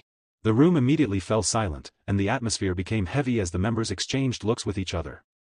A moment later, Senior Bai rose to his feet and broke the silence. Are you certain there isn't some mistake? The Celestial Overlords have no one capable of forcing the second squad to retreat, let alone slaughtering them. Overlord Bai is right. Chang Qingyun added sharply. Or are you trying to claim we've been hiding a cultivation god in our ranks? Then how do you explain your karma? Commander Wang shot back, deliberately ignoring their question. He had no intention of admitting that someone had utterly humiliated their proud military forces, even if it was the truth. Senior Bai shook his head. Honestly, we're just as puzzled as you are. Without another word, Commander Wang reached into his spatial ring and produced a large scroll. He unfurled it, revealing a detailed portrait of a handsome young man, an image reconstructed from the second squad soldiers' memories. Then tell me, Commander Wang said, eyes narrowing as he closely studied their reactions. Are you claiming that this person does not exist within the Celestial Overlords? Senior Bai's and Su Jiechi's eyes widened in shock the moment they saw the portrait, as it was unmistakably Yuan. Aside from those two, no one else in the room showed any significant reaction. That's Yuan? Impossible. Su Jiechi cried inwardly after seeing his portrait. Senior Bai stood frozen, looking like he'd just seen a ghost. Commander Wang didn't miss their reactions. His lips curled into a wide, knowing smile as he pressed. So he does exist within the Celestial Overlords. Isn't that right? Su Zikaki, Bai Lang. What? Chang Qingyun and the other members turned to look at the two with wide eyes. After a moment of silence, Su Jiechi spoke. Yes, we know him. How unexpected. Lu Yucang remarked with an entertained smile on his face. Then, Commander Wang opened his mouth to speak, but was interrupted by Su Jiechi, who continued speaking. However, that man had already left the faction. In fact, he left the faction over 2 decades ago, long before he attacked the Heaven's Mandate. Oh, then what is your relationship with this man? Commander Wang then questioned. He's an outsider that we recruited long ago. Su Jiechi spoke in a calm and clear voice, almost as if she'd rehearsed this scenario 1,000 times. 2248 Portrait of the Culprit, 2. An outsider, you say? Commander Wong nearly burst out laughing at Su Jiechi's response, but managed to hold it in. While the outsiders were given assistance by the Celestial Emperor to help with their growth, there's no way any of them could defeat a single soldier of Heaven's mandate at this time, much less slaughter thousands using void manipulation at the advanced level. Void manipulation? And even at the advanced level. The others expressed shock after learning this information for the first time. Su Jiechi calmly replied. I don't know anything about that. I am merely telling you what I know about the man you claim to be the culprit. Commander Wong then asked. You also claim that this individual had already left the faction, correct? In that case, why did his actions affect your faction's karma? If he truly left the faction as you claimed, your karma wouldn't have declined as a result. Su Jiechi shook her head and sighed. Unfortunately, I'm just as confused as you. You'll need more than that to convince me. Commander Wong said. Then don't believe me. I already told you what I know about the culprit. If you continue to make this difficult for us, we'll have to use more forceful methods. Oh, I would love to see such methods. Su Jiechi narrowed her eyes and stared at him with a provocative gaze. The atmosphere in the room shifted instantly. Those aligned with Su Jiechi rose to their feet, their auras flaring, making it abundantly clear they were ready for battle at a moment's notice. This is outright defiance, Commander Wong said with a deep frown.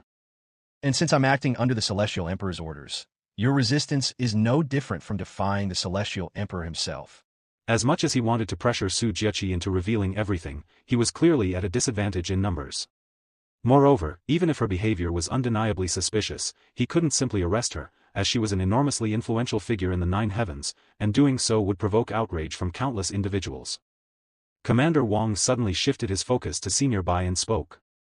And you, Bai Ling, do you also intend to defy the Celestial Emperor? Someone as highly respected and righteous as you wouldn't be foolish enough to lie for a criminal, would you? Senior Bai responded calmly, without the slightest hesitation. I was present with Celestial Overlord Su during both the recruitment of that individual and his departure. I will corroborate her statement. Then would you be willing to let us read your memories? Commander Wong suddenly asked. I refuse. Su Jiechi rejected without hesitation. Why not? Because you're guilty? Guilty of what? Knowing someone. She scoffed. My memories contain countless private matters and priceless techniques. Hardly something I'd allow a stranger to sift through. And let's not forget that the Celestial Emperor showed great interest in my father's legacy. What if this is nothing more than a ploy to get his hands on it? Su Jiechi's refusal to have her memories read wasn't unusual, even given the circumstances. Outside of servants or those working in environments like Heaven's Mandate, requesting to inspect someone's memories was considered highly intrusive and outright disrespectful, all the more so when directed at a powerhouse like Su Jiechi. Even if she were personally accused of killing the soldiers, she still wouldn't share her memories, even if doing so would clear her name. That was why no one in the room, besides Commander Wong, questioned her refusal, not even Lu Yutsang, who would have benefited the most from her downfall. Commander Wong trembled with anger as he snapped. You think the Celestial Emperor would stoop so low just to covet a few damn techniques? You must be out of your mind. And you dare to demand my memories? Su Jiechi's voice turned frigid, her gaze slicing through him like a blade. Tell me, Commander, who here has truly lost their mind? Enough of this.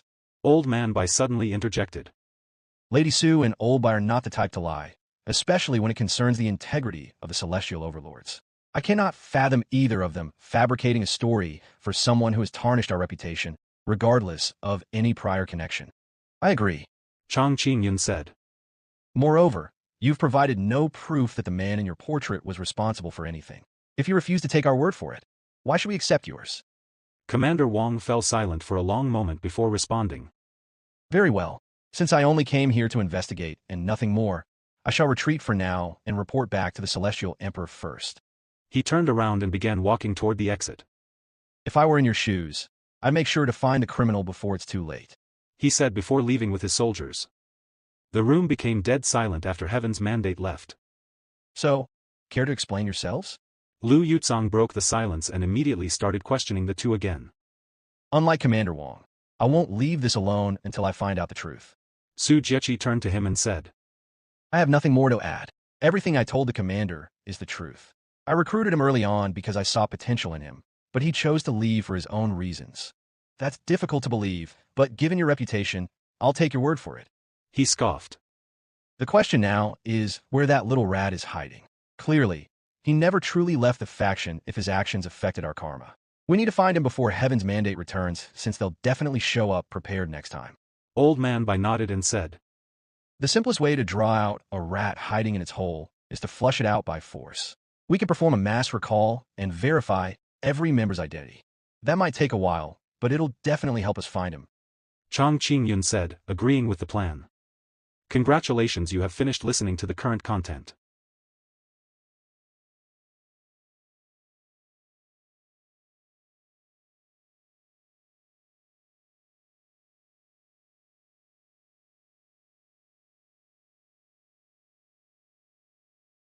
(2249) Towards the ninth heaven.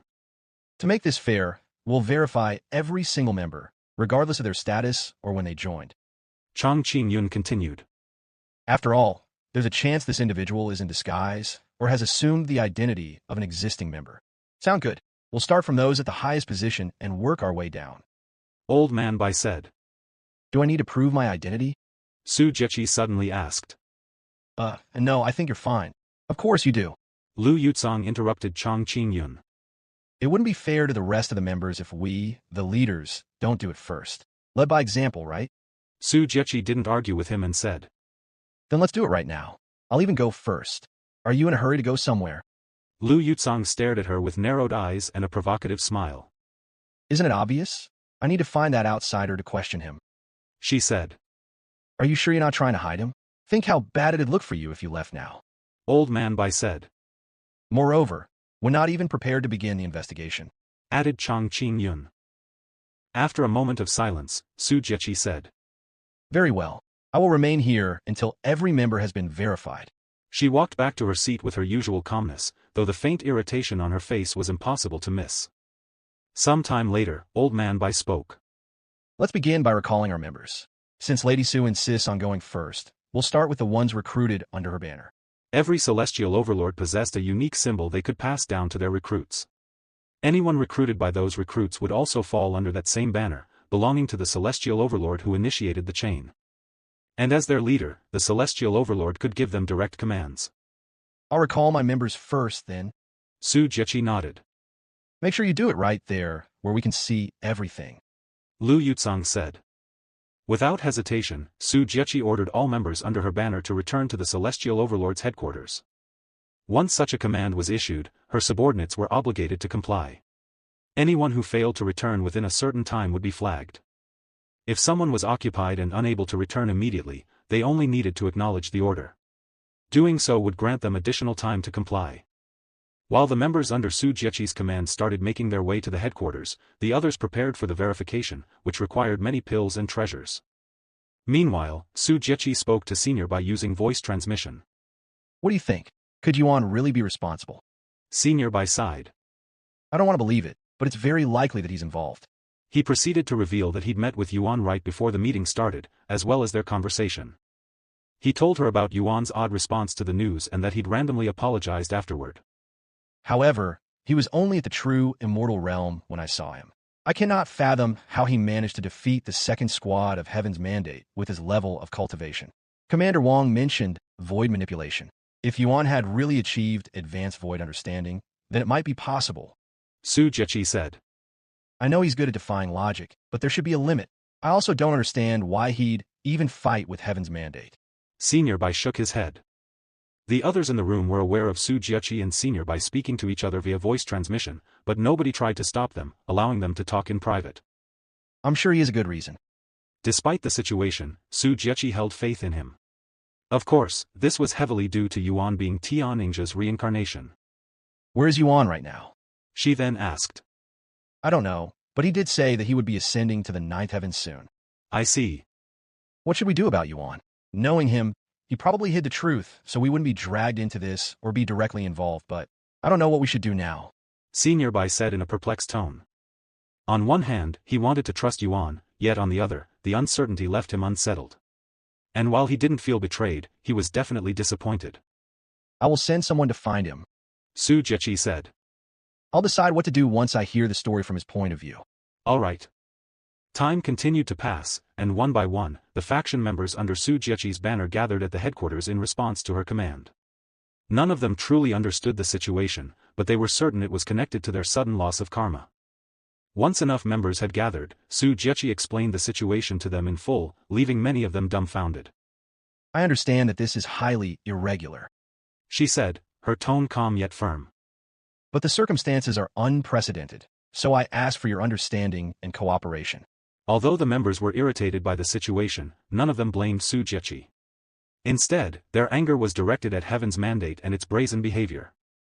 Don't worry, Celestial Overlord Su. We believe in you. How dare those bastards ask for Leader Su's memories? Seeing their reactions, Su Jiechi couldn't help but feel a pang of guilt for lying to them, even offering a silent apology in her heart.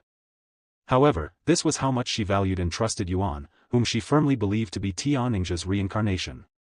Were it not for that, she would never dare to take such a risk. Meanwhile, after meeting with Senior Bai and leaving the myriad of techniques, Yuan headed straight for the stairway to heaven, ready to begin his ascent toward the ninth heaven. It hasn't even been 100 years since you began your journey in the lower heavens, and you're already heading to the ninth heaven. Xiao Hua murmured as they approached the stairway to heaven, recalling their journey with a warm smile. 2250 The first trial. When we reach the ninth heaven, do you think your supreme heaven's legacy will be fulfilled? Yuan suddenly asked. The legacy doesn't just require you to reach the ninth heaven. We will also need to reach a certain location, where we can get our exile curse removed. That place is likely crawling with the Celestial Emperor's people, Said Xiao Hua.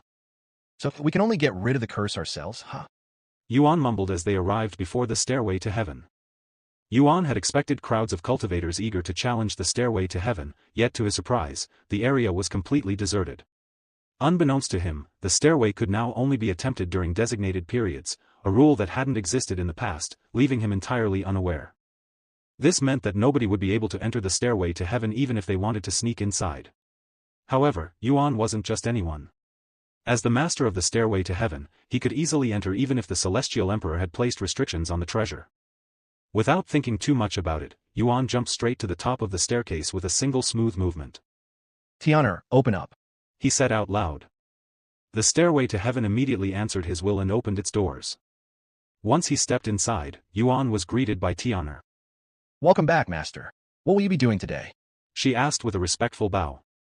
I intend on ascending to the ninth heaven, as well as... He reached into his spatial ring and retrieved the sword-shaped token, showing it to her. Tianer looked at the token and calmly asked. Do you want to access that place now, or afterward? Let's do it afterward. He quickly replied. I understand.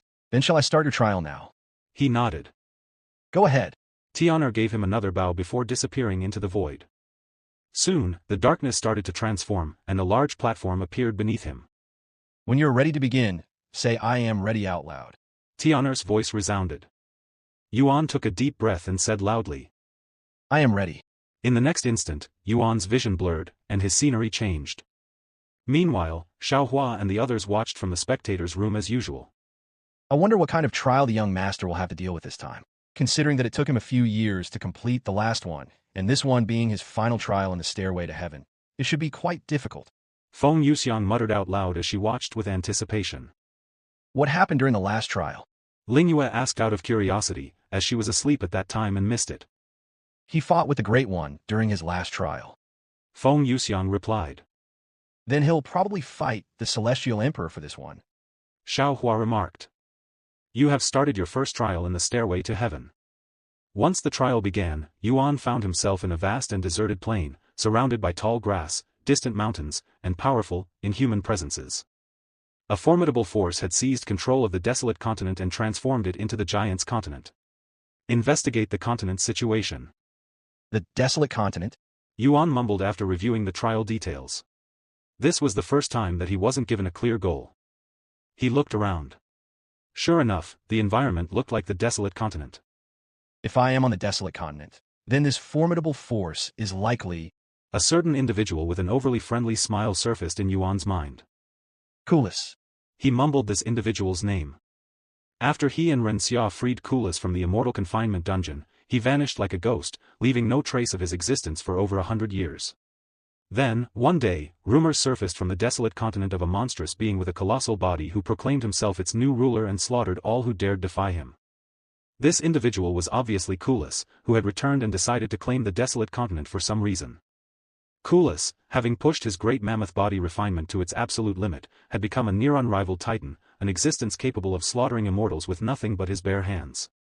His flesh alone could withstand martial techniques and even deflect sword aura, making him a being few under the heavens could hope to defeat, much less kill. When Tianyang learned of Cultivation's return, he didn't rush to confront him. Instead, he chose to watch patiently from the shadows, as he was still a wanted criminal at the time, relentlessly hunted by the immortal clans. In less than a year, Cultivation had seized control of the entire desolate continent using the name Great Mammoth, as he had discarded his former name. Because of this new identity, the immortal clans paid no attention to him and continued to focus their efforts on hunting Tianyang. The only reason Tianyang realized Cultivation's identity was because of his unique physique, which was a result of cultivating the Great Mammoth body refinement technique. As the years passed, Cultivation continued to increase his influence in the desolate continent and even established his own family, which rapidly expanded into a vast and formidable power that rivaled even the immortal clans in terms of combat prowess. Eventually, Cultivation seized absolute control over the desolate continent and decreed that all outsiders not belonging to his family had 1 month to leave. When the deadline arrived, those who remained were mercilessly slaughtered. From that day on, the desolate continent was completely sealed off from the rest of the world, and all information regarding Cultivation vanished for many years. When he finally reopened its borders, the continent had transformed beyond recognition, and even its very name was changed to Giants Continent. Compelled by curiosity, many ventured to the newly named Giants Continent. To their utter shock, its inhabitants were colossal beings who towered over buildings in an ordinary human city, instantly revealing the true reason behind the continent's new name. At first, people were either terrified or unsettled by the giants, but as time passed, they gradually adapted and grew more comfortable around them. Moreover, the Giants Continent proved to be a treasure trove of rare and precious resources, drawing countless cultivators and merchants to its lands. In time, the Giants Continent became a popular destination for aspiring cultivators. Its lands overflowed with opportunities, and its wilderness was home to formidable magical beasts perfect for honing one's strength. While Yuan recalled Tianyang's memories, an immense surge of killing intent swept toward him, cutting his focus short. Yuan instantly turned, raising his right arm before him. The moment he completed the motion, a massive blade came crashing down, yet he caught it with ease, leaving the ambusher stunned. After blocking the attack, Yuan lifted his gaze toward the heavens just to meet the attacker's eyes. The one who struck at him was a giant, both in size and cultivation, with strength at the 3rd level of God Ascension. Impossible. The giant exclaimed in a shocked voice after his sneak attack was halted in such a ridiculous manner by someone with a lower cultivation. The giant quickly attempted to reclaim his saber, only for terror to seize him when it didn't move an inch. What the hell are you? He shouted. Instead of killing the offender, Yuan simply let go of the weapon, causing the giant to stumble backward. Care to tell me why you suddenly attacked me? Yuan asked. Since he knew nothing about the trial, he chose to gather information first, hence why he had spared the giant. That's none of your business. The giant roared. Not my business? Yuan's eyes narrowed, a dangerous glint flashing within them. You made it my business the moment you attacked me. Sensing Yuan's killing intent, the giant trembled in fear. The next moment, he lowered his head and apologized. I mistook you for a beast. I am truly sorry. The giant's attitude had completely flipped. What? Do you really expect me to believe that? Yuan frowned. Something about the giant's behavior felt off to him, though he couldn't quite place why. However, one thing was for sure, that the giant was lying to him. It's true. I was hunting a beast earlier, but it escaped in this direction. You and that beast are about the same size, so I mistook you for it. The giant insisted. I promise I'll be more careful from now on. And as an apology, I'll give you this. So forgive me. The giant handed Yuan a leather pouch. Before Yuan could say anything, the giant continued. My hunting buddies are waiting for me, so I'll take my leave now. See ya. The giant immediately flew away, quickly disappearing from Yuan's sight. Although Yuan could have chased after the giant, his attention shifted to the leather pouch instead. He opened it a moment later, revealing a pill radiating dense spiritual energy. Any ordinary cultivator would have rejoiced at the sight, certain they'd received a precious treasure. But Yuan knew better, and beneath that surging spiritual energy, he could clearly sense the presence of poison. 2251 Colossal Mammoth City. That giant really wanted me dead, huh? But what's with that attitude? Yuan found the encounter so puzzling that he couldn't even be angry at the fact that someone tried to take his life twice in a row. However, when Yuan recalled what Tianyang had experienced upon returning to the desolate continent after Kulis gained control, he was no longer confused. After lingering for a few more moments, Yuan used his divine sense to survey the area around him until he found a city. After a short while, Yuan set off toward the nearest city, the southern stronghold. Along the way, he encountered several magical beasts, each ranging from the first to the third level of God Ascension. Yet their cultivation wasn't the most intimidating part, but their sheer size. Upon reaching the city, he wandered through its streets, checking to see what had changed compared to Tianyang's memories. It's all giants. Yuan noticed very quickly that not a single human was present in the city. He also noticed the strange gazes directed at him ever since he entered the city. Though many tried to conceal it, their killing intent was as plain as the sky. Yet, despite having such bloodlust, none of them tried to attack him like the giant he encountered before. If things are like this, then... Yuan had a good idea what the trial was about and heaved a deep sigh. He left the city shortly after and began making his way toward the central region of the continent, toward Colossal Mammoth City, the capital of the continent. However, halfway there, Yuan was forced to stop when his path was blocked by 3 giants at the first, second, and third levels of God Ascension. 2 of these giants had unfamiliar faces, but Yuan recognized one of them, the one at the third level of God Ascension. You couldn't kill me by yourself, so you brought 2 other people who are even weaker than you. What an odd way of thinking. Yuan remarked. Be careful, brothers. Do not be deceived by his cultivation, as he was able to block my strike with his bare hands, said the giant, ignoring Yuan's remarks. So you're done pretending you're not trying to kill me, huh? Yuan said with a faint smile. Let's get him, brothers. Without another word, the 3 giants surrounded Yuan, forming a triangle formation around him. Sorry, but I'm not in the mood to play today. Yuan spoke in a low voice as his body suddenly surged with eternal essence. What? While the giants were momentarily stunned by the immense pressure created from his explosive aura, Yuan used void manipulation to close his distance with the third-level giant. You'll go first. Yuan threw a space-shattering punch straight at the giant's face. The giant reacted quickly, raising both hands to block, but Yuan's fist tore through his palms and crashed into his face a heartbeat later. The force was so overwhelming that the giant's head burst like an overfilled balloon, his blood splattering in all directions. The remaining 2 giants widened their eyes in shock and disbelief, but Yuan didn't give them a chance to react. He activated void manipulation, and in the next instant, both giants plummeted from the sky, dead before they could even move. Without even bothering to give them another glance, Yuan continued his way toward the Colossal Mammoth City. As Yuan continued his journey, he encountered more giants, every group larger than the last. Yet no matter their numbers, all of them were helpless before his overwhelming strength. Eventually, Yuan arrived at Colossal Mammoth City, and unlike his last visit during the previous trial, the atmosphere was completely different, suffocating, heavy, and simmering with anger. Yuan ignored the atmosphere and flew directly to the massive castle located on the horizon. Halt! Of course, it didn't take long before someone stepped in to block his path. This time, it was a group of giants, each clad in full golden armor and wielding a massive halberd. Humans are prohibited from entering this city. Leave if you don't want any trouble, said the soldier in the front. Prohibited? Since when? Yuan asked. Since last year. So it's been a year since this started. Yuan thought to himself. Well, I'm here to see your leader, Giant Emperor Kulis. Get lost.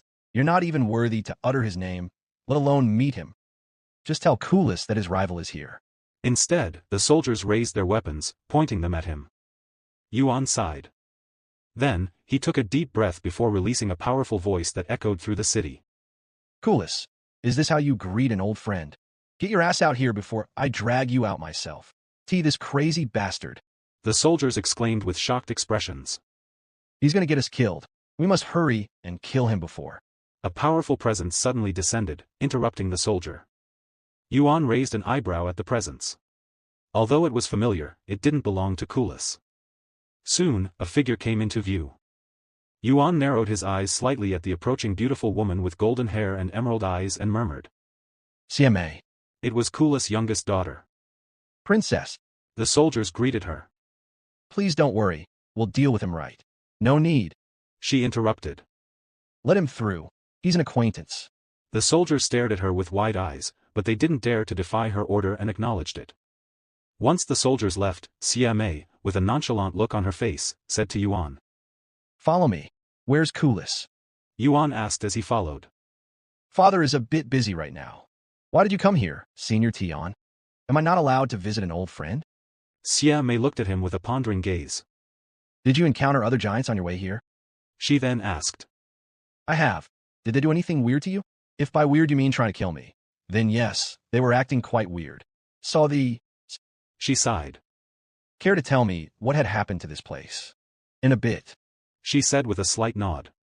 2252 Unknown Sickness. Yuan followed Xia Mei back to the palace, but before he even stepped inside, he felt an ominous pressure hanging over the place, suffocating the air itself.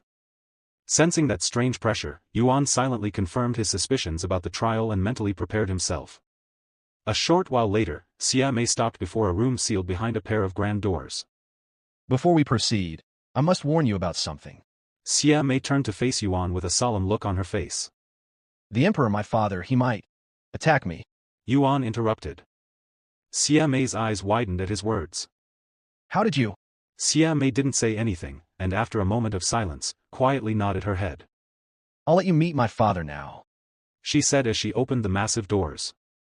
As the doors creaked open, a lethal aura burst from the room, so dense it was visible to the naked eye, like a physical wave of killing intent. But this sensation was far more dreadful, it felt like the presence of death itself. Xia Mei's eyes tightened as she stared into the dark room. Yuan heard her murmur, barely louder than a mosquito, yet shaking with fear. It's gotten even worse. While Xia Mei's movements were frozen with fear, Yuan strode forward without any hesitation. I'll be back. Wait. Xia Mei reached out to stop him, but Yuan didn't stop, stepping forward and vanishing into the darkness. Inside, he narrowed his eyes toward the far end of the shadowy corridor, where a colossal silhouette sat upon a throne the size of a mountain. However, despite its immense size, the silhouette wasn't robust. If anything, it looked unnervingly thin. Who goes there? A coarse voice echoed through the room, sending chills down Yuan's spine, not out of fear, but because it stirred memories he would rather have forgotten. Hey Kulis. Yuan calmly responded. The massive silhouette could be seen visibly trembling upon hearing his voice. You are Tian Young. That's right. Escram. Kulis suddenly roared. I just got here though. I don't care. Get lost. Is this really how you treat an old friend who came to visit? I'm not leaving until I see your face. Please, just leave. I don't want you to see me in my current condition. No, I don't want to hurt my only friend. Kulis responded after a brief moment of silence. Hurt me? Yuan suddenly laughed out loud. Do you really think you're even capable of that? Yuan suddenly summoned some flames, lighting up the place just enough to see Kulis. When Yuan finally saw Kulis clearly, his heart trembled, though the sight wasn't entirely unexpected. Kulis, once a towering figure of strength whose muscles could make any body refiner envious, was now so emaciated that his bones protruded beneath his skin. He looked no different from someone who had been starved their entire life. Hell, he looked many times worse than when he was imprisoned in the dungeon. When Kulis first took control of the desolate continent and established his own family, he had been in perfect health. But sometime later, he suddenly fell ill with an unknown sickness, at least, that was what Tian Yang had believed when he'd first seen Kulis in such a condition. This illness caused Kulis to lose his rationality at times, turning him dangerously unstable. Worse yet, it didn't affect only him, but everyone who shared his bloodline suffered from it to some degree, spreading its influence across the entire giant race. Although Kulis was not their true ancestor, the giants had inherited power from his blood, much like how cultivators absorb the blood essence of magical beasts to gain strength. However, oddly enough, this sickness did not affect some females, primarily those with strong yin energy in their bodies, so Xia Mei wasn't affected by it. Arf! Kulis suddenly released a beastly roar, one that did not sound human, and his aura skyrocketed. Boom! His cultivation, at the 5th level of God Ascension, surged forth like a tidal wave, and his overwhelming pressure came crashing down upon Yuan. Suddenly, Kulis' appearance began to change. His golden hair and emerald eyes darkened into pitch black, while his pale skin flushed a deep rosy shade, almost like an overripe tomato, skirting the edge of a demonic visage, though lacking the solid crimson hue true demons possessed. Senior Tion, please be careful. He's going to attack. Xia Mei warned him from outside. Sure enough, Kulis suddenly sprang from his throne, shooting into the air before bringing his massive arms crashing down toward Yuan. However, Yuan didn't even bother to dodge. Instead, he met Kulis head-on. With eternal essence surging through his body, he raised his hands and caught the giant's devastating strike bare-handed. You'll need to do more than this if you want to hurt me. Yuan muttered softly as he overpowered Kulis, hurling him back toward his throne with overwhelming force. Cool me. I'll keep you entertained until you regain your sanity. Yuan beckoned toward Kulis, who was drooling uncontrollably and letting out animalistic noises, as though he had devolved into a wild beast. Kulis released a powerful roar before lunging at Yuan again. Despite his frail appearance, Kulis was anything but weak, and every strike he unleashed sent tremors rippling through the entire city. Yet, Yuan met all of his attacks head-on, blocking them with ease. Kulis rampaged without rest for 3 straight days, but eventually his body calmed, his appearance returned to normal, and he collapsed to his knees. What should I do, Tianyang? Kulis spoke in a weak voice. There's this voice inside my head constantly telling me to kill. I cannot contain this madness no matter how hard I try, and it gets worse every time I lose control. He lifted his head to look at Yuan with a pleading gaze. Please, kill me before I turn into a monster. You're the only one I can count on. Yuan didn't respond and merely stood there in silence. 2253 Unknown Sickness, 2. What are you waiting for? Hurry up and kill me. Kulis urged when Yuan remained silent. Yuan closed his eyes and sighed out loud. I wasn't able to save you in the past because of my lack of experience, but this time, for sure. Save me? Can I even be saved at this point? Kulis gave a hollow, defeated chuckle. In the past, Tianyang did everything he could to find a cure for Kulis, but alas, even after traveling the entire world, he was unable to find a clue to his illness. And while Tianyang traveled the world, Kulis' condition continued to deteriorate. It eventually grew so severe that he, and the entire giant race, abandoned their continent and embarked on a murderous rampage, slaughtering countless innocent lives. This ignited the first great war in history before the heavenly war of immortals and gods. Although its scale and destruction were nowhere near that of the heavenly war of immortals and gods, and almost nobody knows of its history today, it still devastated countless lives. In the end, Tianyang was forced to do the unthinkable, ending Kulis' life with his own hands. However, even after Tianyang ended his life, Kulis' suffering did not come to an end. Get some rest, Kulis, and let me handle everything. Yuan said to him. If you say so. Kulis mumbled before he closed his eyes and fell asleep where he knelt. Good heavens, when were you this strong? Xia Mei entered the room shortly after Kulis fell asleep. I'm not as strong as you think. Yuan said, shaking his head. Well, you defeated my father, and as far as I know, he has never lost to anyone. Xia Mei glanced at Kulis, then asked. Do you know what's wrong with him? Or with the entire giant race, for that matter? It all began a little over a year ago, when father started having sudden bursts of temper. At first, we thought he was simply in a bad mood, but by the time we realized something was truly wrong, it was already too late. Medicines and treasures.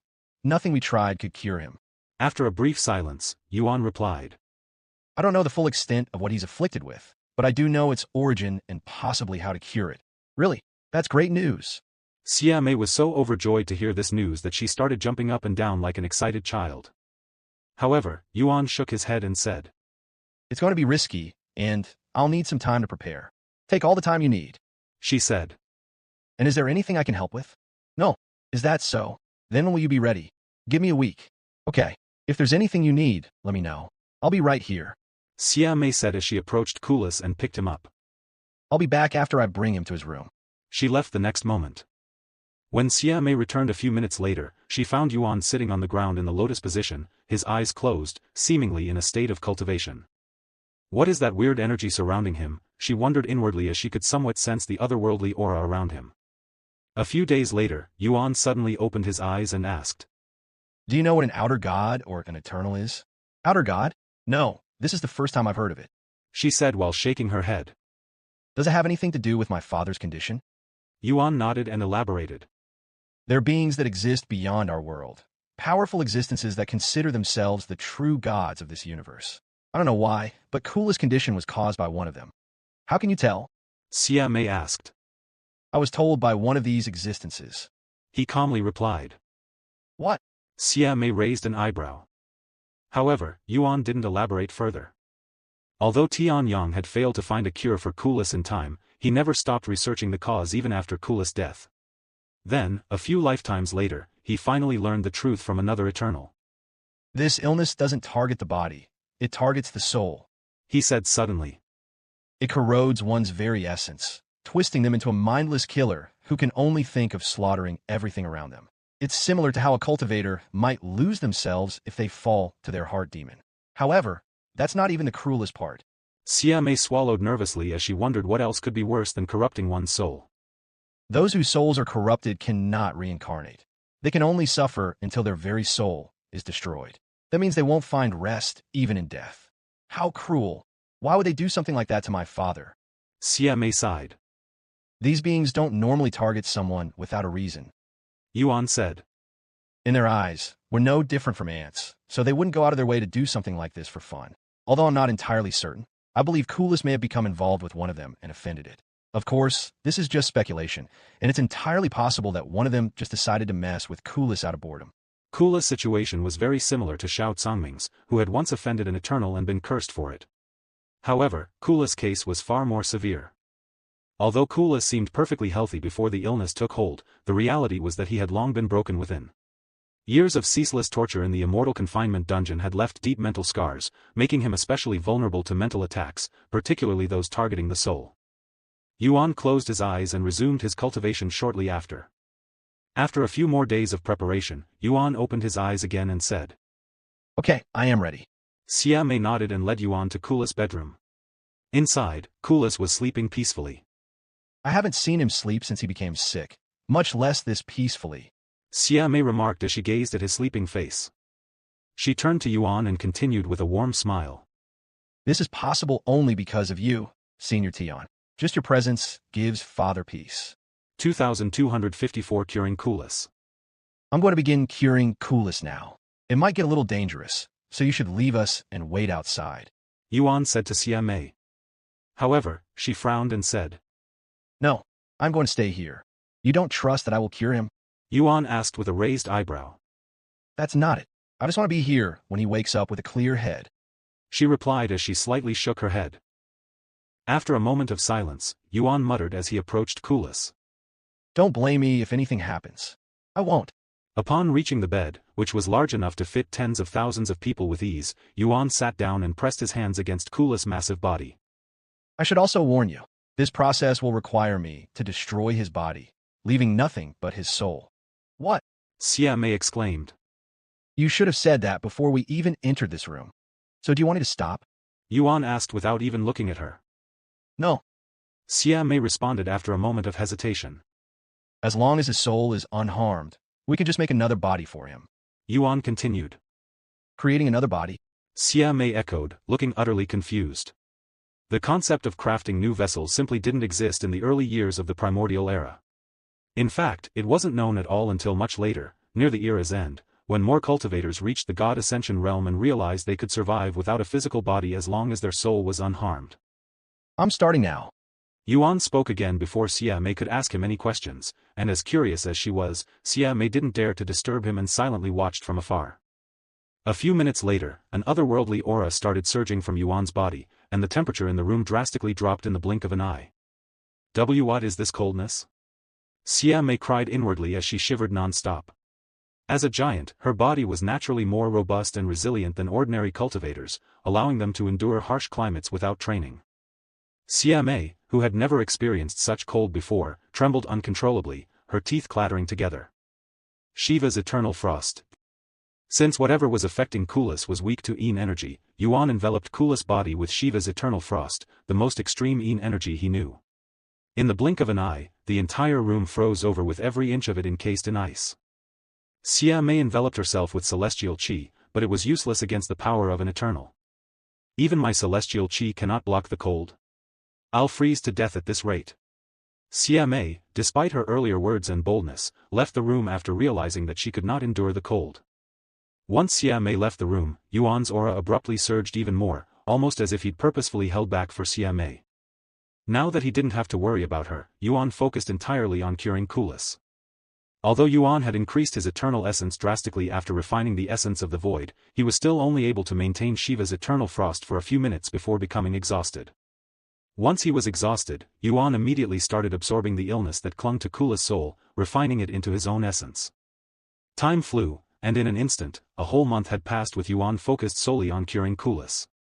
Yet, to Yuan, who was constantly exhausting himself, the month felt like an eternity. After a month, Yuan had managed to completely absorb whatever was affecting Kulis. However, as a result, Kulis' body was destroyed, leaving behind a weakened soul, just as Yuan had predicted. Shiva's eternal frost had not only weakened the sickness but also caused irreparable damage to Kulis' body, and if Yuan hadn't extracted Kulis' soul, his soul would have likely shattered. Yuan collapsed on the bed, his body soaked in sweat despite the freezing temperature in the room. Although Xia Mei left the room, she never truly left and had waited outside for an entire month. When she noticed Yuan's otherworldly aura had disappeared, she immediately opened the door. Senior Tian, what happened with the treatment? She cried as she entered the room. Don't worry, he's fine. I have removed whatever was affecting him. He responded in a weak voice. Thank you, truly. Xia Mei said, bawling her eyes out, but her tears froze instantly due to the cold. Ding! You have cleared the first trial.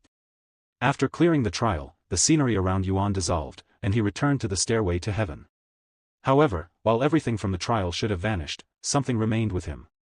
Yuan, still lying on the ground from exhaustion, stared at Kulis' soul that was hovering above him with a calm gaze. Sorry it took so long, but now you're free. Yuan muttered with a smile on his face. You can finally reincarnate properly. Since the unknown sickness prevented Kulis' soul from reincarnating, Tian Yang had kept Kulis' soul with him, waiting until he found a way to cure it. Although he had discovered a method long ago, he lacked one crucial component, a Yin energy strong enough to weaken the sickness so it wouldn't destroy Kulis' soul when trying to remove it. Then, after many reincarnations, Yuan acquired Shiva's eternal essence, the power that was needed to cure Kulis. What are you waiting for? Yuan spoke again when Kulis' soul remained unmoving. You're no longer bound, so go reincarnate and live a new life. Kulis' soul, which had been slumbering since the primordial era, began to wake up, indicated by the faint aura it emitted. Moments later, a familiar voice echoed softly. Tian Yang, my friend, my sworn brother. Though it may seem as if I've been slumbering ever since the day you killed me and sealed my soul, I was awake and fully conscious. The journeys you took, the hardships you lived through while carrying me, I was there with you, watching over you like some sort of spiritual guardian. Kulis, what are you? I don't want to reincarnate and forget everything. He quickly answered. I want to continue going on adventures with you. Not as a soul like some luggage, but by your side, just like when we journeyed through Han Zishian's tomb together. Moreover, I still haven't properly thanked you for saving me. Yuan's eyes widened, but before he could respond, Kulis suddenly bellowed, his tone resolute. Forge me a new body, Tian Yang. Congratulations, you have finished listening to the current content.